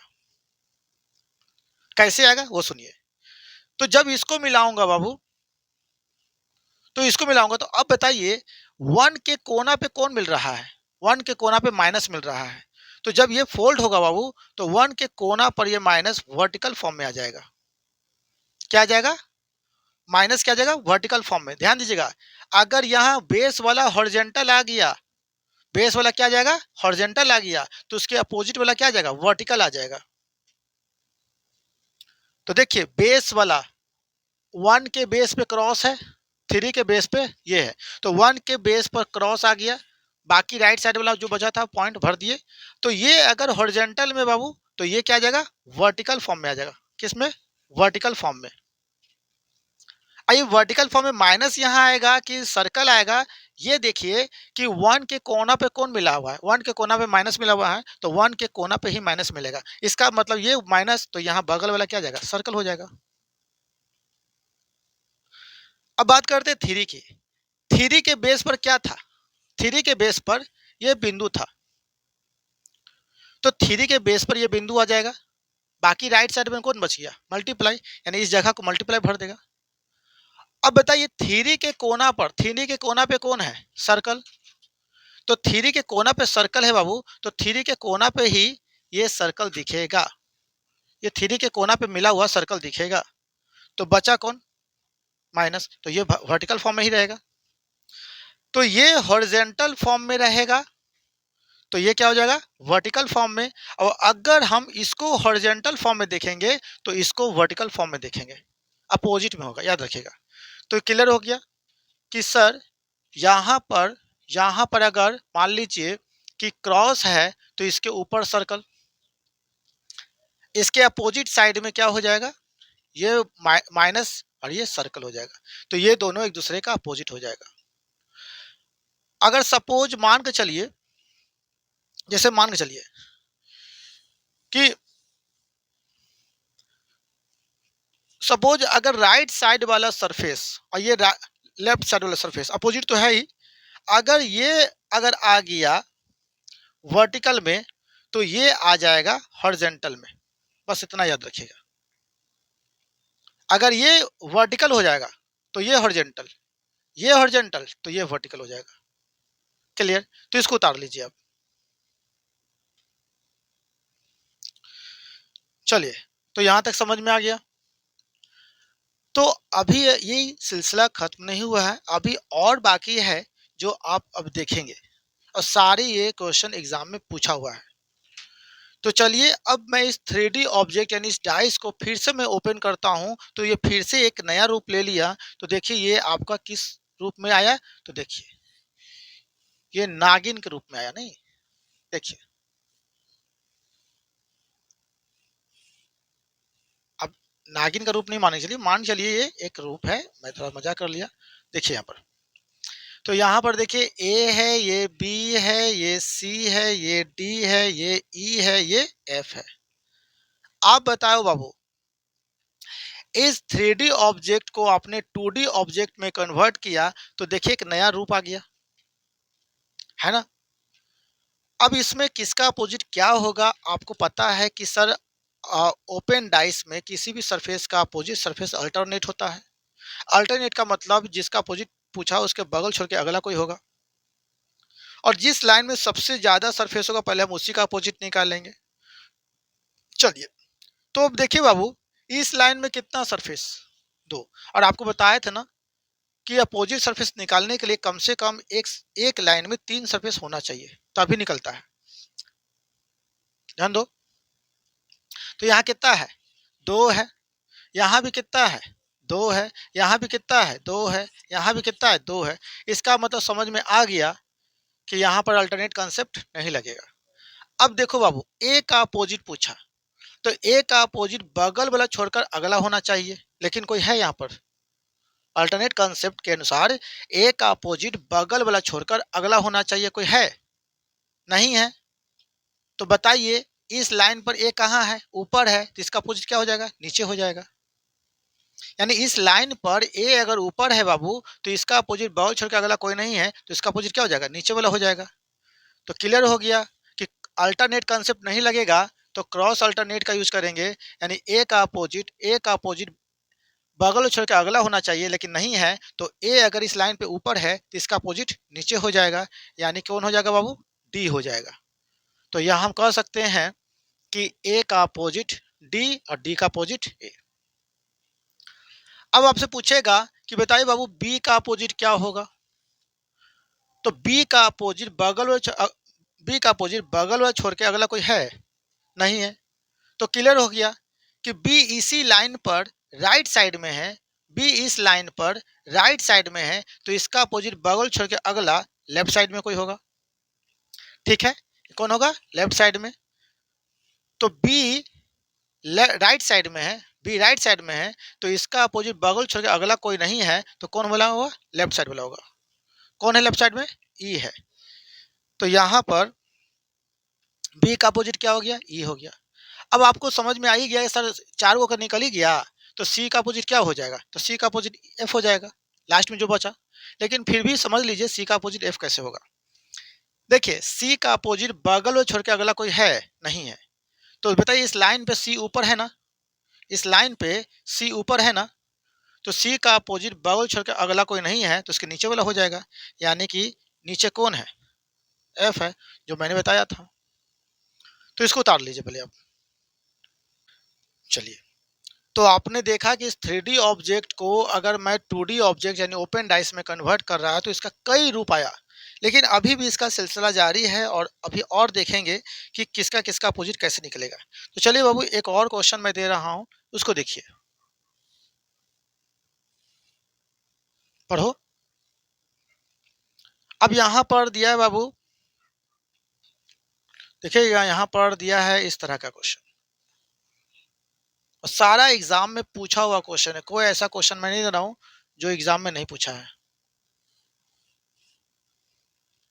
तो मान के चलिए यहाँ पर 1 है या 2 है, 3 है, 4 है, यहाँ पर 5 है या 6 है। कोई भी एलिमेंट हो सकता है, चाहे वो लेटर हो, चाहे डिजिट हो, चाहे वर्ड हो, चाहे सिंबल हो, कुछ भी हो सकता है, उससे मतलब नहीं है। बस जो कंसेप्ट आपका है बस वही यूज कीजिएगा। अब बताइए यहाँ पर एक का अपोजिट क्या हो जाएगा? तो एक का अपोजिट हो जाएगा, एक का अपोजिट पहले क्या करेंगे, पहले मैंने बताया था अल्टरनेट कंसेप्ट लगाइएगा, नहीं लगेगा तो क्रॉस अल्टरनेट। तो एक का अपोजिट बगल छोड़ के अगला कौन है? 3 है। तो एक का अपोजिट तो 3 निकल गया और 3 का अपोजिट 1 हो गया। 2 का अपोजिट बगल छोड़ के अगला कौन है? 4 है। तो 2 का अपोजिट 4 हो गया, 4 का 2 हो जाएगा। अब इसमें कुछ सोचना नहीं है कि सर 5 का अपोजिट क्या होगा। तो 5 का अपोजिट तो अब जान ही गए कि 6 होगा, लेकिन देख लीजिए 5 का अपोजिट बगल छोड़ के अगला कोई है? अगर नहीं है तो क्रॉस अल्टरनेट लगाएंगे। तो देखिए इस लाइन में 5 कहाँ है? लेफ्ट साइड में है, तो इसका अपोजिट बगल छोड़कर अगला क्या होना चाहिए? राइट साइड में होना चाहिए।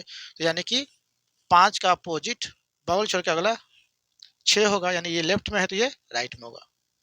और ऐसे भी आपको निकल भी गया था, तो इसको उतार लीजिए आप।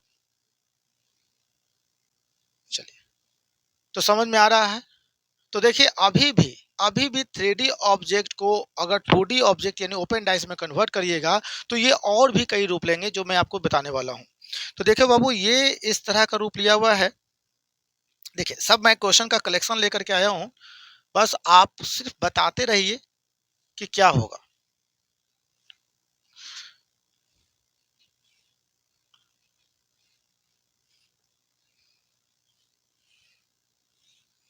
ये आपका एसएससी सीजीएल का क्वेश्चन है बाबू। अब यहाँ पर कलर दे दे चाहे कुछ भी दे दे उससे हमको मतलब नहीं है। चलिए, अब देखो यहाँ पर आपसे अगर किसी भी सरफेस का अपोजिट पूछेगा तो आप आराम से निकाल सकते हैं। लेकिन समझिए यहाँ पर, अगर यहाँ पर बाबू अगर आपसे पूछेगा कि इंडिगो का अपोजिट क्या होगा, तो आप सीधा कहिएगा सर इंडिगो का opposite blue, green, red, orange नहीं होगा, तो बच्चा क्या? वॉयलेट होगा। अब कैसे वॉलेट हो गए तो पता चल ही गया, क्योंकि इंडिगो के साथ ऑरेंज मिला हुआ है, इंडिगो के साथ ब्लू मिला हुआ है, इंडिगो के साथ ग्रीन मिला हुआ है और इंडिगो के साथ रेड मिला हुआ है। तो इसका मतलब इंडिगो का अपोजिट ये नहीं होगा, क्योंकि ये सब क्या है? इसका पड़ोसी है। तो बचा कौन? वॉलेट। आपका आंसर हो गया। लेकिन इसके प्रोसेस की अगर बात करते हैं तो देखिए यहाँ पर सबसे पहले जिस लाइन में सबसे ज्यादा सरफेस होगा पहले उसका निकालेंगे। तो बताइए ऑरेंज का अपोजिट क्या होगा? तो ऑरेंज का अपोजिट बगल वाले छोड़ के अगला होगा, यानी कि ब्लू होगा। अब ब्लू का अपोजिट ऑरेंज हो गया। अब ग्रीन का अपोजिट क्या होगा? तो ग्रीन का अपोजिट बगल वाले छोड़ के अगला कोई है? नहीं है। तो ग्रीन इस लाइन पर ऊपर था, तो इसका अपोजिट क्या होगा? बगल छोड़ के अगला नीचे वाला होगा। यानी कि सर ग्रीन अगर ऊपर है तो इसका अपोजिट बगल छोड़ के अगला होना चाहिए, अगर नहीं है तो नीचे वाला होगा। यानी ग्रीन ऊपर है तो इसका अपोजिट नीचे होना चाहिए। तो नीचे कौन है बाबू? रेड है। जो बच गया एक दूसरे का अपोजिट हो गया, लेकिन फिर भी हम यहाँ समझते हैं कि इंडिगो का अपोजिट क्या होगा। तो बताओ बाबू, यहाँ पर आपने इंडिगो का अगर निकालना है तो इंडिगो का अपोजिट बगल छोड़ के अगला कोई है? नहीं है। तो अब नहीं है, अगर है तो क्रॉस अल्टरनेट। तो यहाँ पर देखिए इस लाइन में इंडिगो कहाँ है? लेफ्ट साइड में है, तो इसका अपोजिट बगल छोड़ के अगला राइट साइड में होगा। यानी कौन हो जाएगा?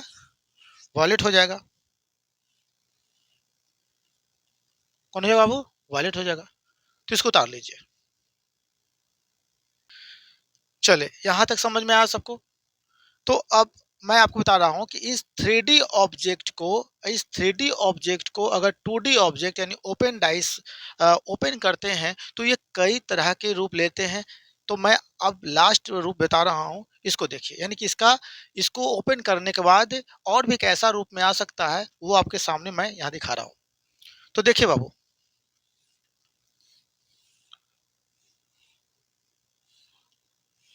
तो मान कर चलिए यहाँ पर मैं ऐसे शेप इसको देता हूँ, ये हो गया और ये हो गया। मान चलिए 1 है या 2 है या 3 है, 4 है या 5 है या 6 है, कुछ भी मान लीजिए, कोई दिक्कत नहीं है। तो अगर मान लीजिए बाबू 4 का अपोजिट पूछता, किसका अपोजिट पूछता? 4 का। तो बताइए 4 और 5 ए पढ़ो, 4 और 5 इस किनारे पे मिले हैं तो ये पड़ोसी है, 4 और 6 इस किनारे पे मिले हैं तो पड़ोसी है, 4 और 3 इस किनारे पे मिले हैं तो पड़ोसी है, 4 और 2 कोने पे मिले हैं तो पड़ोसी है, तो बचा कौन? 1। यानी 4 का अपोजिट क्या हो गया? 1, क्योंकि पड़ोसी सतह तो अपोजिट होता नहीं है। लेकिन अगर सबका अपोजिट निकालना होगा तो कैसे निकालते हैं? तो देखिए बाबू, यहाँ पर मान लीजिए 3 का पूछता, किसका अपोजिट? 3 का। तो 3 का अपोजिट बगल वाला छोड़कर अगला है, कौन है? 5 है। 2 का देखिए 3 का हो गया, 4 का अपोजिट बगल छोड़ के अगला कोई है? नहीं है। 4 का अपोजिट बगल छोड़ के अगला कोई है? नहीं है। तो बताइए कौन साइड में? ये साइड में मिल जाएगा। यानी 4 इस लाइन में राइट में है, तो इसका अपोजिट बगल छोड़ के अगला कहाँ होना चाहिए? लेफ्ट साइड में होना चाहिए।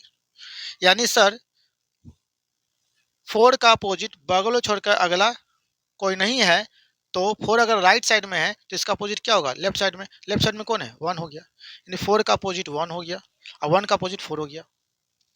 अब यहाँ जो बच गया एक दूसरे का अपोजिट, ये तो पता चल ही गया कि 2 का अपोजिट 6 होगा। लेकिन 2 का अपोजिट भी 6 हम देख लेते हैं कैसे होगा। तो 2 का अपोजिट बगल छोड़ के अगला कोई है? नहीं है। तो जब अल्टरनेट कॉन्सेप्ट नहीं लग पाया तो क्या करेंगे? Cross alternate. यानी 2 का अपोजिट बगल छोड़ के अगला कोई नहीं है, तो 2 अगर ऊपर है इस लाइन में तो इसका अपोजिट बगल छोड़ के अगला कहाँ होगा? नीचे होगा। यानी कि 2 का अपोजिट बगल छोड़ के अगला कौन होगा? 6 होगा। चलिए इसको उतार लीजिए। तो आपने देखा कि जब 3D ऑब्जेक्ट को 2D ऑब्जेक्ट में कन्वर्ट करते हैं तो वो होता है ओपन डाइस। यानी ओपन डाइस 2D फॉर्म में होता है। 2D जिसकी लंबाई और ऊंचाई होती है, 3D मतलब जिसकी लंबाई, चौड़ाई और ऊंचाई होती है। यानी 3D ऑब्जेक्ट को 2D ऑब्जेक्ट यानी ओपन डाइस में कन्वर्ट किए तो कई तरह के फॉर्म आपके सामने, कई तरह का रूप आपके सामने आया। लेकिन उसमें सबसे पहले मैंने बताया था कि अल्टरनेट कंसेप्ट लगाइएगा। अगर अल्टरनेट कंसेप्ट नहीं लगेगा तो क्रॉस अल्टरनेट कंसेप्ट का यूज कीजिएगा। क्रॉस अल्टरनेट का मतलब एक ही लाइन पर अगर एक टॉप में है तो इसका अपोजिट बगल छोड़ के अगला बॉटम में होगा। यहाँ भी एक छोड़ के अगला ही है, लेकिन एक टॉप में है तो उसका अपोजिट बॉटम में हो जाएगा। एक लेफ्ट में है तो एक छोड़ के अपोजिट उसका राइट में हो जाएगा। यानी कि लेफ्ट में है तो राइट में, राइट में है तो लेफ्ट में हो जाएगा। तो उम्मीद करते हैं कि आपको समझ में आ गया होगा। और जाते जाते मैं आपको बता दूं कि हो सकता है कि मैं इस वीडियो में एक छोटा सा क्लिप डेमो के रूप में मैं टेलीकास्ट कर सकता हूं, अगर मुझे टाइम मिला तो। तो याद रखिए बाबू कि किसी भी डाइस में टोटल 6 सतह होते हैं और एक साथ मैक्सिमम 3 सतह ही दिखते हैं और किसी भी सतह का विपरीत सतह एक साथ दिखाई नहीं देता। बाबू मैंने ओपन डाइस के बारे में बताया था कि ओपन डाइस किसे कहते हैं। तो देखिए ये क्या है? 3D ऑब्जेक्ट है, लंबाई, चौड़ाई और ऊंचाई है। ठीक है। जब किसी 3D ऑब्जेक्ट को यानी त्रिविमीय वस्तु को ओपन कर इसे 2D ऑब्जेक्ट में कन्वर्ट करते हैं तो वो 2D ऑब्जेक्ट कहलाता है ओपन डाइस। और ओपन डाइस क्या है? 2D ऑब्जेक्ट यानी द्विविमीय वस्तु है, यानी 2 डायमेंशनल ऑब्जेक्ट है। अब कैसे 2 डायमेंशनल ऑब्जेक्ट है बाबू? तो देखिए इसमें लंबाई होगी, ऊंचाई होगी, लेकिन इसमें चौड़ाई नहीं होगी क्योंकि ये एक सपाट हो गया है। क्या हो गया? एक सपाट हो गया है। चौड़ाई है लेकिन पता नहीं चलता है, इसे न के बराबर मानते हैं। अब देखिए बाबू मैंने आपको बताया था कि किसी भी ओपन डाइस में किसी भी सतह का विपरीत सतह हमेशा अल्टरनेट होता है। तो जिस लाइन में सबसे ज्यादा सरफेस होगा पहले उसका अपोजिट निकाल लीजिएगा। ठीक है। तो देखिए बाबू इस लाइन में कितना सरफेस है? 4। इस लाइन में 3। तो अपोजिट सरफेस निकालने के लिए कम से कम 3 सरफेस एक साथ होना जरूरी है। तो देखिए इस लाइन में ज्यादा सरफेस है पहले बाबू, तो पहले मैं ज्यादा का निकाल लेता हूँ। तो मैंने क्या कहा था? ओपन डाइस में किसी भी सरफेस का विपरीत सतह मतलब किसी भी सतह का विपरीत सतह हमेशा अल्टरनेट होता है। अल्टरनेट का मतलब होता है कि अगर हम मंडे को क्लास किए तो ट्यूसडे छोड़कर वेडनेसडे को क्लास करेंगे। अगर हम ट्यूसडे को क्लास किए तो वेडनेसडे छोड़कर थर्सडे को क्लास करेंगे। तो यहाँ देखिए बाबू, पहले मैं एक का अपोजिट निकालता हूँ। तो एक का अपोजिट क्या होगा? तो देखिए, एक का अपोजिट बगल वाला छोड़कर अगला होगा। क्यों? क्योंकि ओपन डाइस में किसी भी सतह का विपरीत सतह क्या होता है? अल्टरनेट होता है।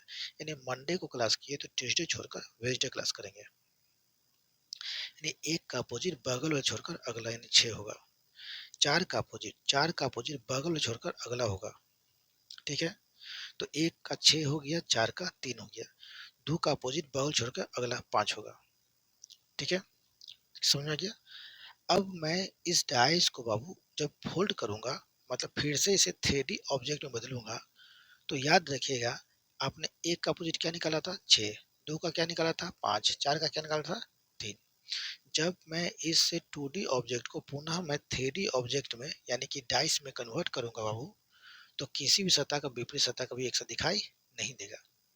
यानी यहाँ पर 5 दिखाई दे रहा है, तो 5 का अपोजिट आपने क्या निकाला था? 2। दिखाई दे रहा है? नहीं। एक का अपोजिट क्या निकाले थे? 6। क्या एक का अपोजिट 6 दिखाई दे रहा है? नहीं। चार का अपोजिट क्या निकाले थे? 3। क्या चार का अपोजिट 3 दिखाई दे रहा है? नहीं।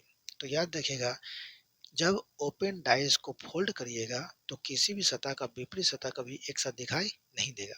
अगर जो एक साथ दिखाई दे रहा है बाबू, यानी 1 4 5 एक साथ दिखाई दे रहा है, तो ये तीनों कभी एक दूसरे का विपरीत नहीं होगा। ये तीनों एक दूसरे का पड़ोसी कहलाएगा। अब पड़ोसी सतह कभी विपरीत नहीं कहलाता। तो 5 दिखाई देगा बाबू, तो इसका अपोजिट 2 दिखाई नहीं देगा। 5 ऊपर, 2 नीचे, तो 5 का अपोजिट क्या है बाबू? 2। तो यहाँ क्लियर हो गया कि सर ओपन डाइस को जब हम फोल्ड करेंगे, ओपन डाइस को जब फोल्ड करेंगे तो किसी भी सतह का विपरीत सतह कभी एक साथ दिखाई नहीं देगा। तो 5 का अपोजिट 2 निकाले थे सर, तो 5 का अपोजिट 2 दिखाई एक साथ नहीं दे रहा है। मतलब 5 और 2 एक साथ दिखाई नहीं दे रहा है। एक का अपोजिट हमने 6 निकाला था सर, तो 1 और 6 एक साथ दिखाई नहीं दे रहा है। 4 का अपोजिट हमने 3 निकाला था सर, और 4 और 3 एक साथ दिखाई नहीं दे रहा है। तो दिमाग में सेट कर लीजिए कि पहला सेट कीजिएगा कि ओपन डाइस में किसी भी सतह का विपरीत सतह अल्टरनेट होता है। ठीक है, और दूसरा पॉइंट यह देखेगा कि ओपन डाइस को फोल्ड करने पर किसी भी सतह का विपरीत सतह कभी एक साथ दिखाई नहीं देता। तो चलिए अब हम अगले पॉइंट की बात करते हैं। अब इस क्वेश्चन को समझिए बाबू, इसमें मैंने आपको बताया था कि हम जानते हैं कि किसी भी पासा में टोटल 6 सतह होते हैं। तो यहाँ पर देखिए, यहाँ पर एक पूरा सतह ये है एक, ये दूसरा सतह कंप्लीट है, ये तीसरा सतह कंप्लीट है, ये चौथा सतह, ये पांचवा सतह। तो 5 सतह है, तो ये 4 गो सतह मिलकर तो हो जाएगा 9 सतह। नहीं, ये ये जो देख रहे हैं बाबू, ये एक ही सतह का 4 टुकड़ा है। क्या है? एक ही सतह का 4 टुकड़ा है। किसी भी भाषा में टोटल 6 सतह होते हैं। तो देखिए, ये 1 2 3 4 5, तो ये सब मिल करके एक सतह बनाएगा तो हो जाएगा 6। अब याद रखिए बाबू, ओपन डाइस में किसी भी सरफेस का अपोजिट सरफेस अल्टरनेट होता है। तो एक का अपोजिट बगल छोड़ का अगला 6 है, यानी एक का अपोजिट क्या है? 6 है। दो का अपोजिट बगल छोड़ का अगला 5 है। ठीक है, तो एक का 6 हो गया, दो का 5 हो गया। तो चार का अपोजिट ये सब मिल करके होगा। अब देखो बाबू, किसी भी सरफेस का विपरीत सतह कभी एक साथ दिखता है? नहीं। जब आप जब आप इसे एक 3D ऑब्जेक्ट में बदलिएगा, तो किसी भी सतह का विपरीत सतह कभी एक साथ देख पाएंगे? नहीं। क्योंकि ओपन डाइस में तो आप देख रहे हैं, तो ओपन डाइस में क्योंकि मैंने पूरे सपाट की तरह बना दी तो आप देख पा रहे हैं। ठीक है, तो ओपन डाइस में किसी भी सरफेस का विपरीत सतह हमेशा अल्टरनेट होता है। यानी एक का अपोजिट बॉल छोड़ का अगला 6, दो का अपोजिट बॉल छोड़ का अगला 5, चार का अपोजिट क्या हो जाएगा? तो चार का अपोजिट ये सभी मिल करके एक साथ एक सतह बनाएगा जो चार का अपोजिट होगा। लेकिन इसमें कंसेप्ट क्या है वो समझिए। अब बताओ, माइनस के सामने कौन है? Is equal to. माइनस के सामने इज इक्वल टू है, प्लस के सामने सर्कल है। ठीक है, माइनस के सामने याद रखिएगा, माइनस के सामने कौन है? इज इक्वल टू, प्लस के सामने सर्कल। तो ये देखिए, जो सामने है वो सामने ही रहेगा। बस खाली चेंज क्या होगा कि जो आपको यहाँ क्लॉकवाइज दिख रहा है, किसी भी सिंबल के आधार पर अगर आप क्लॉकवाइज देख रहे हैं, तो वो पीछे जाके मुड़ेगा ना, और मुड़ कर जब मिलेगा ना, तो वो एंटी क्लॉकवाइज में कन्वर्ट हो जाएगा। जैसे समझिए, माइनस के सामने इज इक्वल टू है, प्लस के सामने सर्कल है, और मैं मान लीजिए इसको बेस बनाता हूँ, माइनस को क्या बनाता हूँ, बेस बनाता हूँ क्लॉकवाइज देखने के लिए। तो बताइए, माइनस के क्लॉकवाइज में कौन है, प्लस है, माइनस के क्लॉकवाइज में प्लस है। जब मैं इसे फोल्ड करूंगा तो ये पीछे जा करके माइनस के एंटी क्लॉकवाइज में प्लस हो जाएगा, लेकिन जो जिसके सामने था वो उसके सामने रहेगा। बस खाली चेंज क्या होगा कि माइनस के कोई भी एलिमेंट के क्लॉकवाइज में जो यहाँ दिखेगा, कोई भी दिखेगा, चाहे यहाँ पर माइनस प्लस हो, चाहे डॉलर ट्रायंगल हो, चाहे 1 2 3 कुछ हो, तो माइनस के कोई भी एलिमेंट के क्लॉकवाइज में अगर यहाँ है तो पीछे जा करके वो एंटी क्लॉकवाइज में हो जाएगा। तो माइनस के क्लॉकवाइज में प्लस है, तो चलिए मैं इसको फोल्ड करता हूँ। माइनस के सामने अभी भी इक्वल टू है और प्लस के सामने अभी भी सर्कल है फोल्ड करने पर, लेकिन उसमें माइनस के क्लॉकवाइज में आपने देखा था प्लस को, अब देखिए माइनस के एंटी क्लॉकवाइज में प्लस है ना। तो जो भी एलिमेंट बाबू, जो भी एलिमेंट क्लॉकवाइज में वहां था किसी भी एलिमेंट के आधार पर, तो वो एलिमेंट पीछे जाकर के एंटी क्लॉकवाइज में कन्वर्ट हो जाएगा।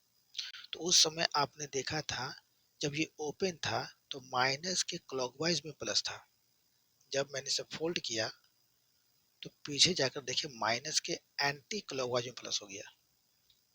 समझ में आ गया, माइनस के एंटी क्लॉकवाइज में प्लस आ गया, लेकिन अभी भी प्लस के सामने सर्कल है और माइनस के सामने इज इक्वल टू है। तो आई होप आपको समझ में आ गया होगा। देखिए, माइनस के क्लॉकवाइज में था ना, प्लस के सामने सर्कल था, प्लस के सामने क्या था, सर्कल था, अब माइनस के सामने इज इक्वल टू था, लेकिन माइनस के क्लॉकवाइज में था। जब मैंने इसे फोल्ड किया, देखिए है ना, लेकिन देखिए माइनस के सामने इक्वल टू अभी भी है, अब प्लस के सामने अभी भी सर्कल है, लेकिन माइनस के क्लॉकवाइज में उस समय प्लस था, अभी माइनस के एंटी क्लॉकवाइज प्लस है। तो आई होप आपको समझ में आ गया होगा। देखिए बाबू, यहाँ पर आप जो देख रहे हैं ये क्वेश्चन मैंने बताया था, तो इस पे देखिए, देखिए बाबू, ये भी 3D ऑब्जेक्ट को जब मैं 2D ऑब्जेक्ट में कन्वर्ट किया तो ये इस तरह के फॉर्म में भी ओपन होकर के दिख सकता है। अब यहाँ पर बाबू ये जो चार जो छोटा छोटा टुकड़ा दिख रहे हैं ना, वो एक ही सरफेस का चार टुकड़ा है। मतलब ये एक सरफेस है ना, तो इसी का चार टुकड़ा आपको ये दिखा गया, मतलब इसका नहीं, मतलब एक सरफेस है जिसका जो चार टुकड़ा है। तो जो जो कंप्लीट सरफेस है पहले उसका अपोजिट निकाल लेते हैं। तो यहाँ देखिए बाबू, एक का अपोजिट बगल और छोर का अगला 6 हो गया, एक का अपोजिट क्या हो गया, 6 हो गया। दो का अपोजिट बगल छोर का अगला 5 हो गया, दो का अपोजिट क्या हो गया, 5 हो गया।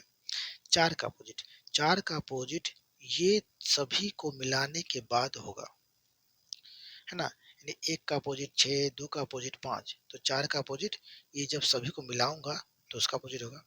यहाँ पर देखिए प्लस है, तो प्लस के सामने ना होकर के उसके बगल में इंटू है, लेकिन है इसी लाइन में। माइनस के सामने है इज इक्वल टू, लेकिन माइनस के ठीक सामने नहीं है, माइनस के ठीक सामने नहीं है, उसके बगल में है।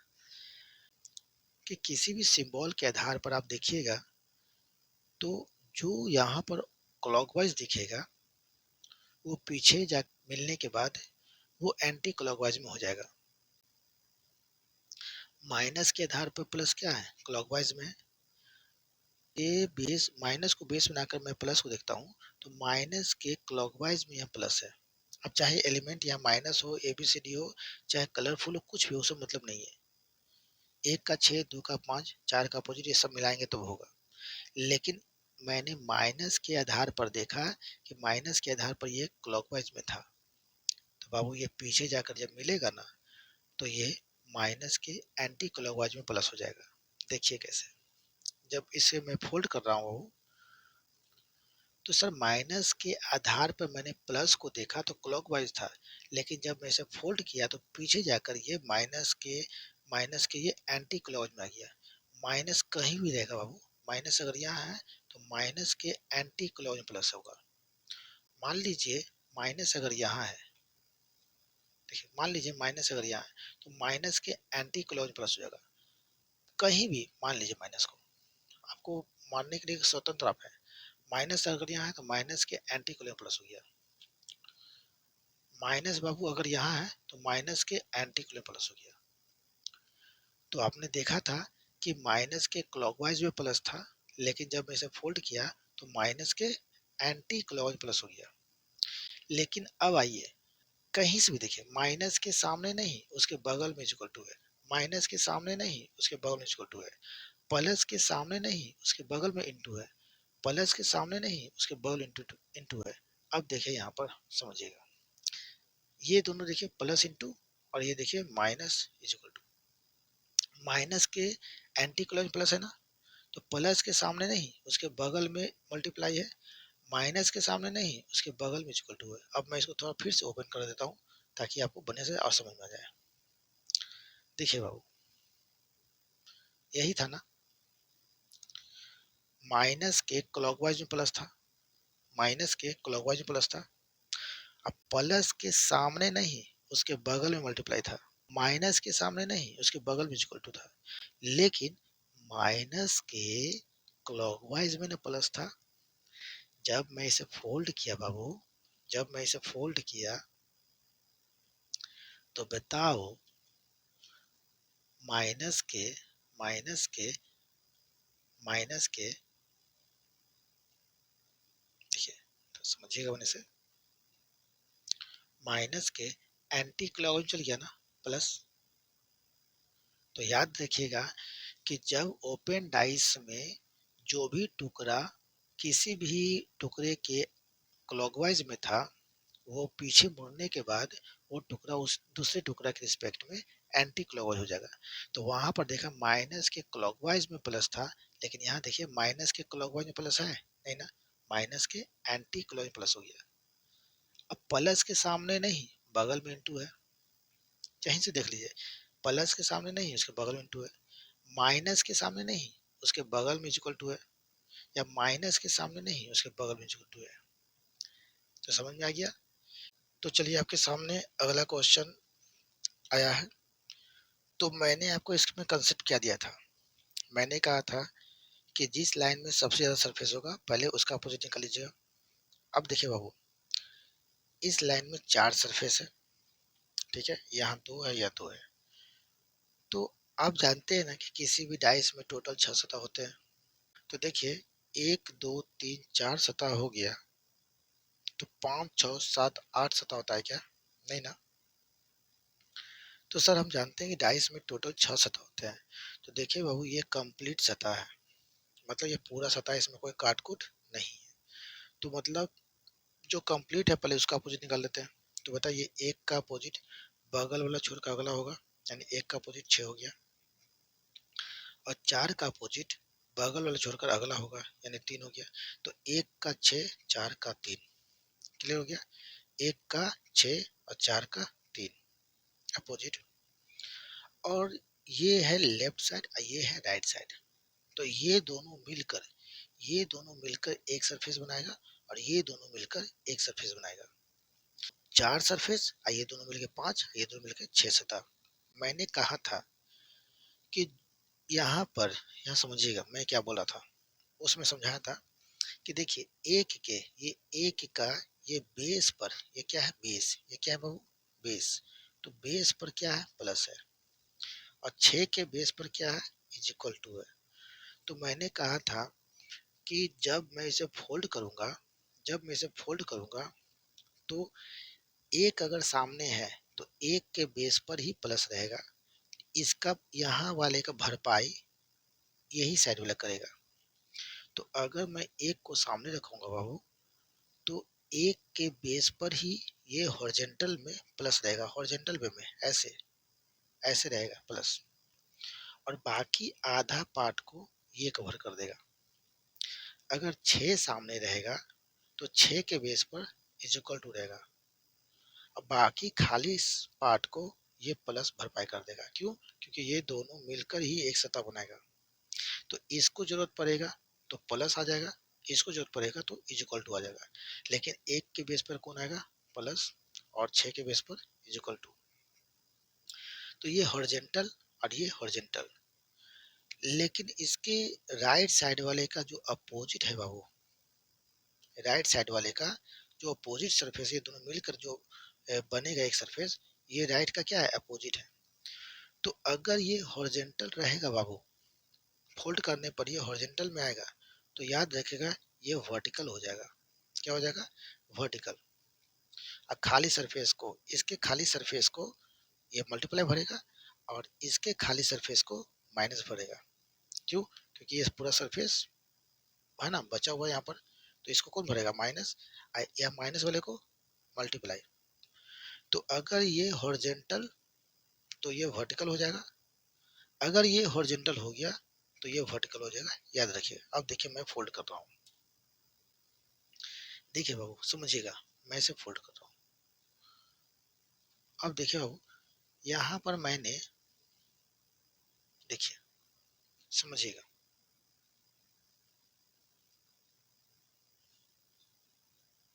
देखिए अब समझिए, मैंने एक एक को सामने रखा, तो एक के बेस पे कौन था, तो एक के बेस पर कौन था, क्या था, प्लस था। तो देखिए एक के बेस पर प्लस है ना, देखो एक के बेस पर प्लस है ना, तो इसका भरपाई कौन किया, इज इक्वल टू कर दिया ना। अब देखिए, अब यहाँ पर 6 के बेस पे कौन था, इज इक्वल टू, तो 6 के बेस पे इज इक्वल टू था, तो इसका भरपाई कौन कर दिया, प्लस कर दिया हॉरिजेंटल वे में। तो ये हॉरिजेंटल वे में है बहू, मतलब ऐसे है, देखिए मैं दिखा रहा हूँ, ये हॉरिजेंटल वे में है, तो इसका अपोजिट राइट साइड वाला क्या होगा, वर्टिकल में होगा। देखिए वर्टिकल में होगा, देखिए वर्टिकल में है ना, लंबवत है ना। तो अगर ये मल्टीप्लाई यहाँ आ गया तो माइनस नहीं आ जाएगा, ठीक है। अब यहाँ भी देखिए, मैं 1 को ऐसे कर रहा हूँ, तो 1 इधर वाला क्या है, हॉरिजेंटल है। हॉरिजेंटल का मतलब क्या होता है, ऐसे। अगर ये हॉरिजेंटल है बाबू, ये हॉरिजेंटल है, तो इधर वाला क्या हो जाएगा, वो वर्टिकल हो जाएगा। देखिए वर्टिकल है ना, तो समझ में आ गया। अगर बाबू मैं इसको हॉरिजेंटल बना देता हूँ, इसको हॉरिजेंटल बनाता हूँ, तो ये वर्टिकल हो जाएगा। देखिए ना वर्टिकल, ये हॉरिजेंटल हुआ, तो ये बस याद रखना यही है, बस यही याद रखना है बाबू, कि कि जिसके बेस पर जो है, जिसके बेस पर जो है, अगर ये हॉरिजेंटल है तो हॉरिजेंटल ही दिखेगा, और अगर ये हॉरिजेंटल है तो हॉरिजेंटल दिखेगा। तो ये इसका, इस हॉरिजेंटल का भरपाई, इस प्लस का भरपाई ये इज इक्वल टू यहाँ के करेगा, और इस और इज इक्वल टू का भरपाई ये प्लस आके करेगा, क्योंकि ये दोनों एक सतह मिल करके, मतलब ये दोनों मिलकर एक सतह बनाएगा। अगर ये हॉरिजेंटल आएगा बाबू तो ये वर्टिकल, अगर ये हॉरिजेंटल आएगा तो ये वर्टिकल, बस इतना याद रखना है। अगर एक साइड वाला हॉरिजेंटल है बाबू, एक साइड वाला हॉरिजेंटल में देखिए प्लस ऐसे इज इक्वल टू, मतलब ऐसे हॉरिजेंटल है, लेकिन देखिए यहाँ पर ये क्या है, वर्टिकल है। तो एक साइड वाला वर्टिकल होगा, तो एक साइड वाला क्या होगा, हॉरिजेंटल होगा। लेकिन ये कब वर्टिकल हॉरिजेंटल होगा, तो याद रखिएगा कि किसी के बेस पर अगर जो है, किसी के बेस पर, तो वो हॉरिजेंटल, तो बगल वाला क्या, वर्टिकल, बस इतना याद रखना है। तो देखिए यही है आपका। तो ऐसे फिगर में एक सरफेस के बेस पर अगर ये है, बेस पर ये है, तो ये दोनों मिलकर हॉरिजेंटल बनाएगा, तो ये दोनों वर्टिकल हो जाएगा। अगर ये दोनों वर्टिकल बनाएगा तो ये दोनों हॉरिजेंटल हो जाएगा। क्लियर। तो आई होप आपको समझ में आ गया होगा।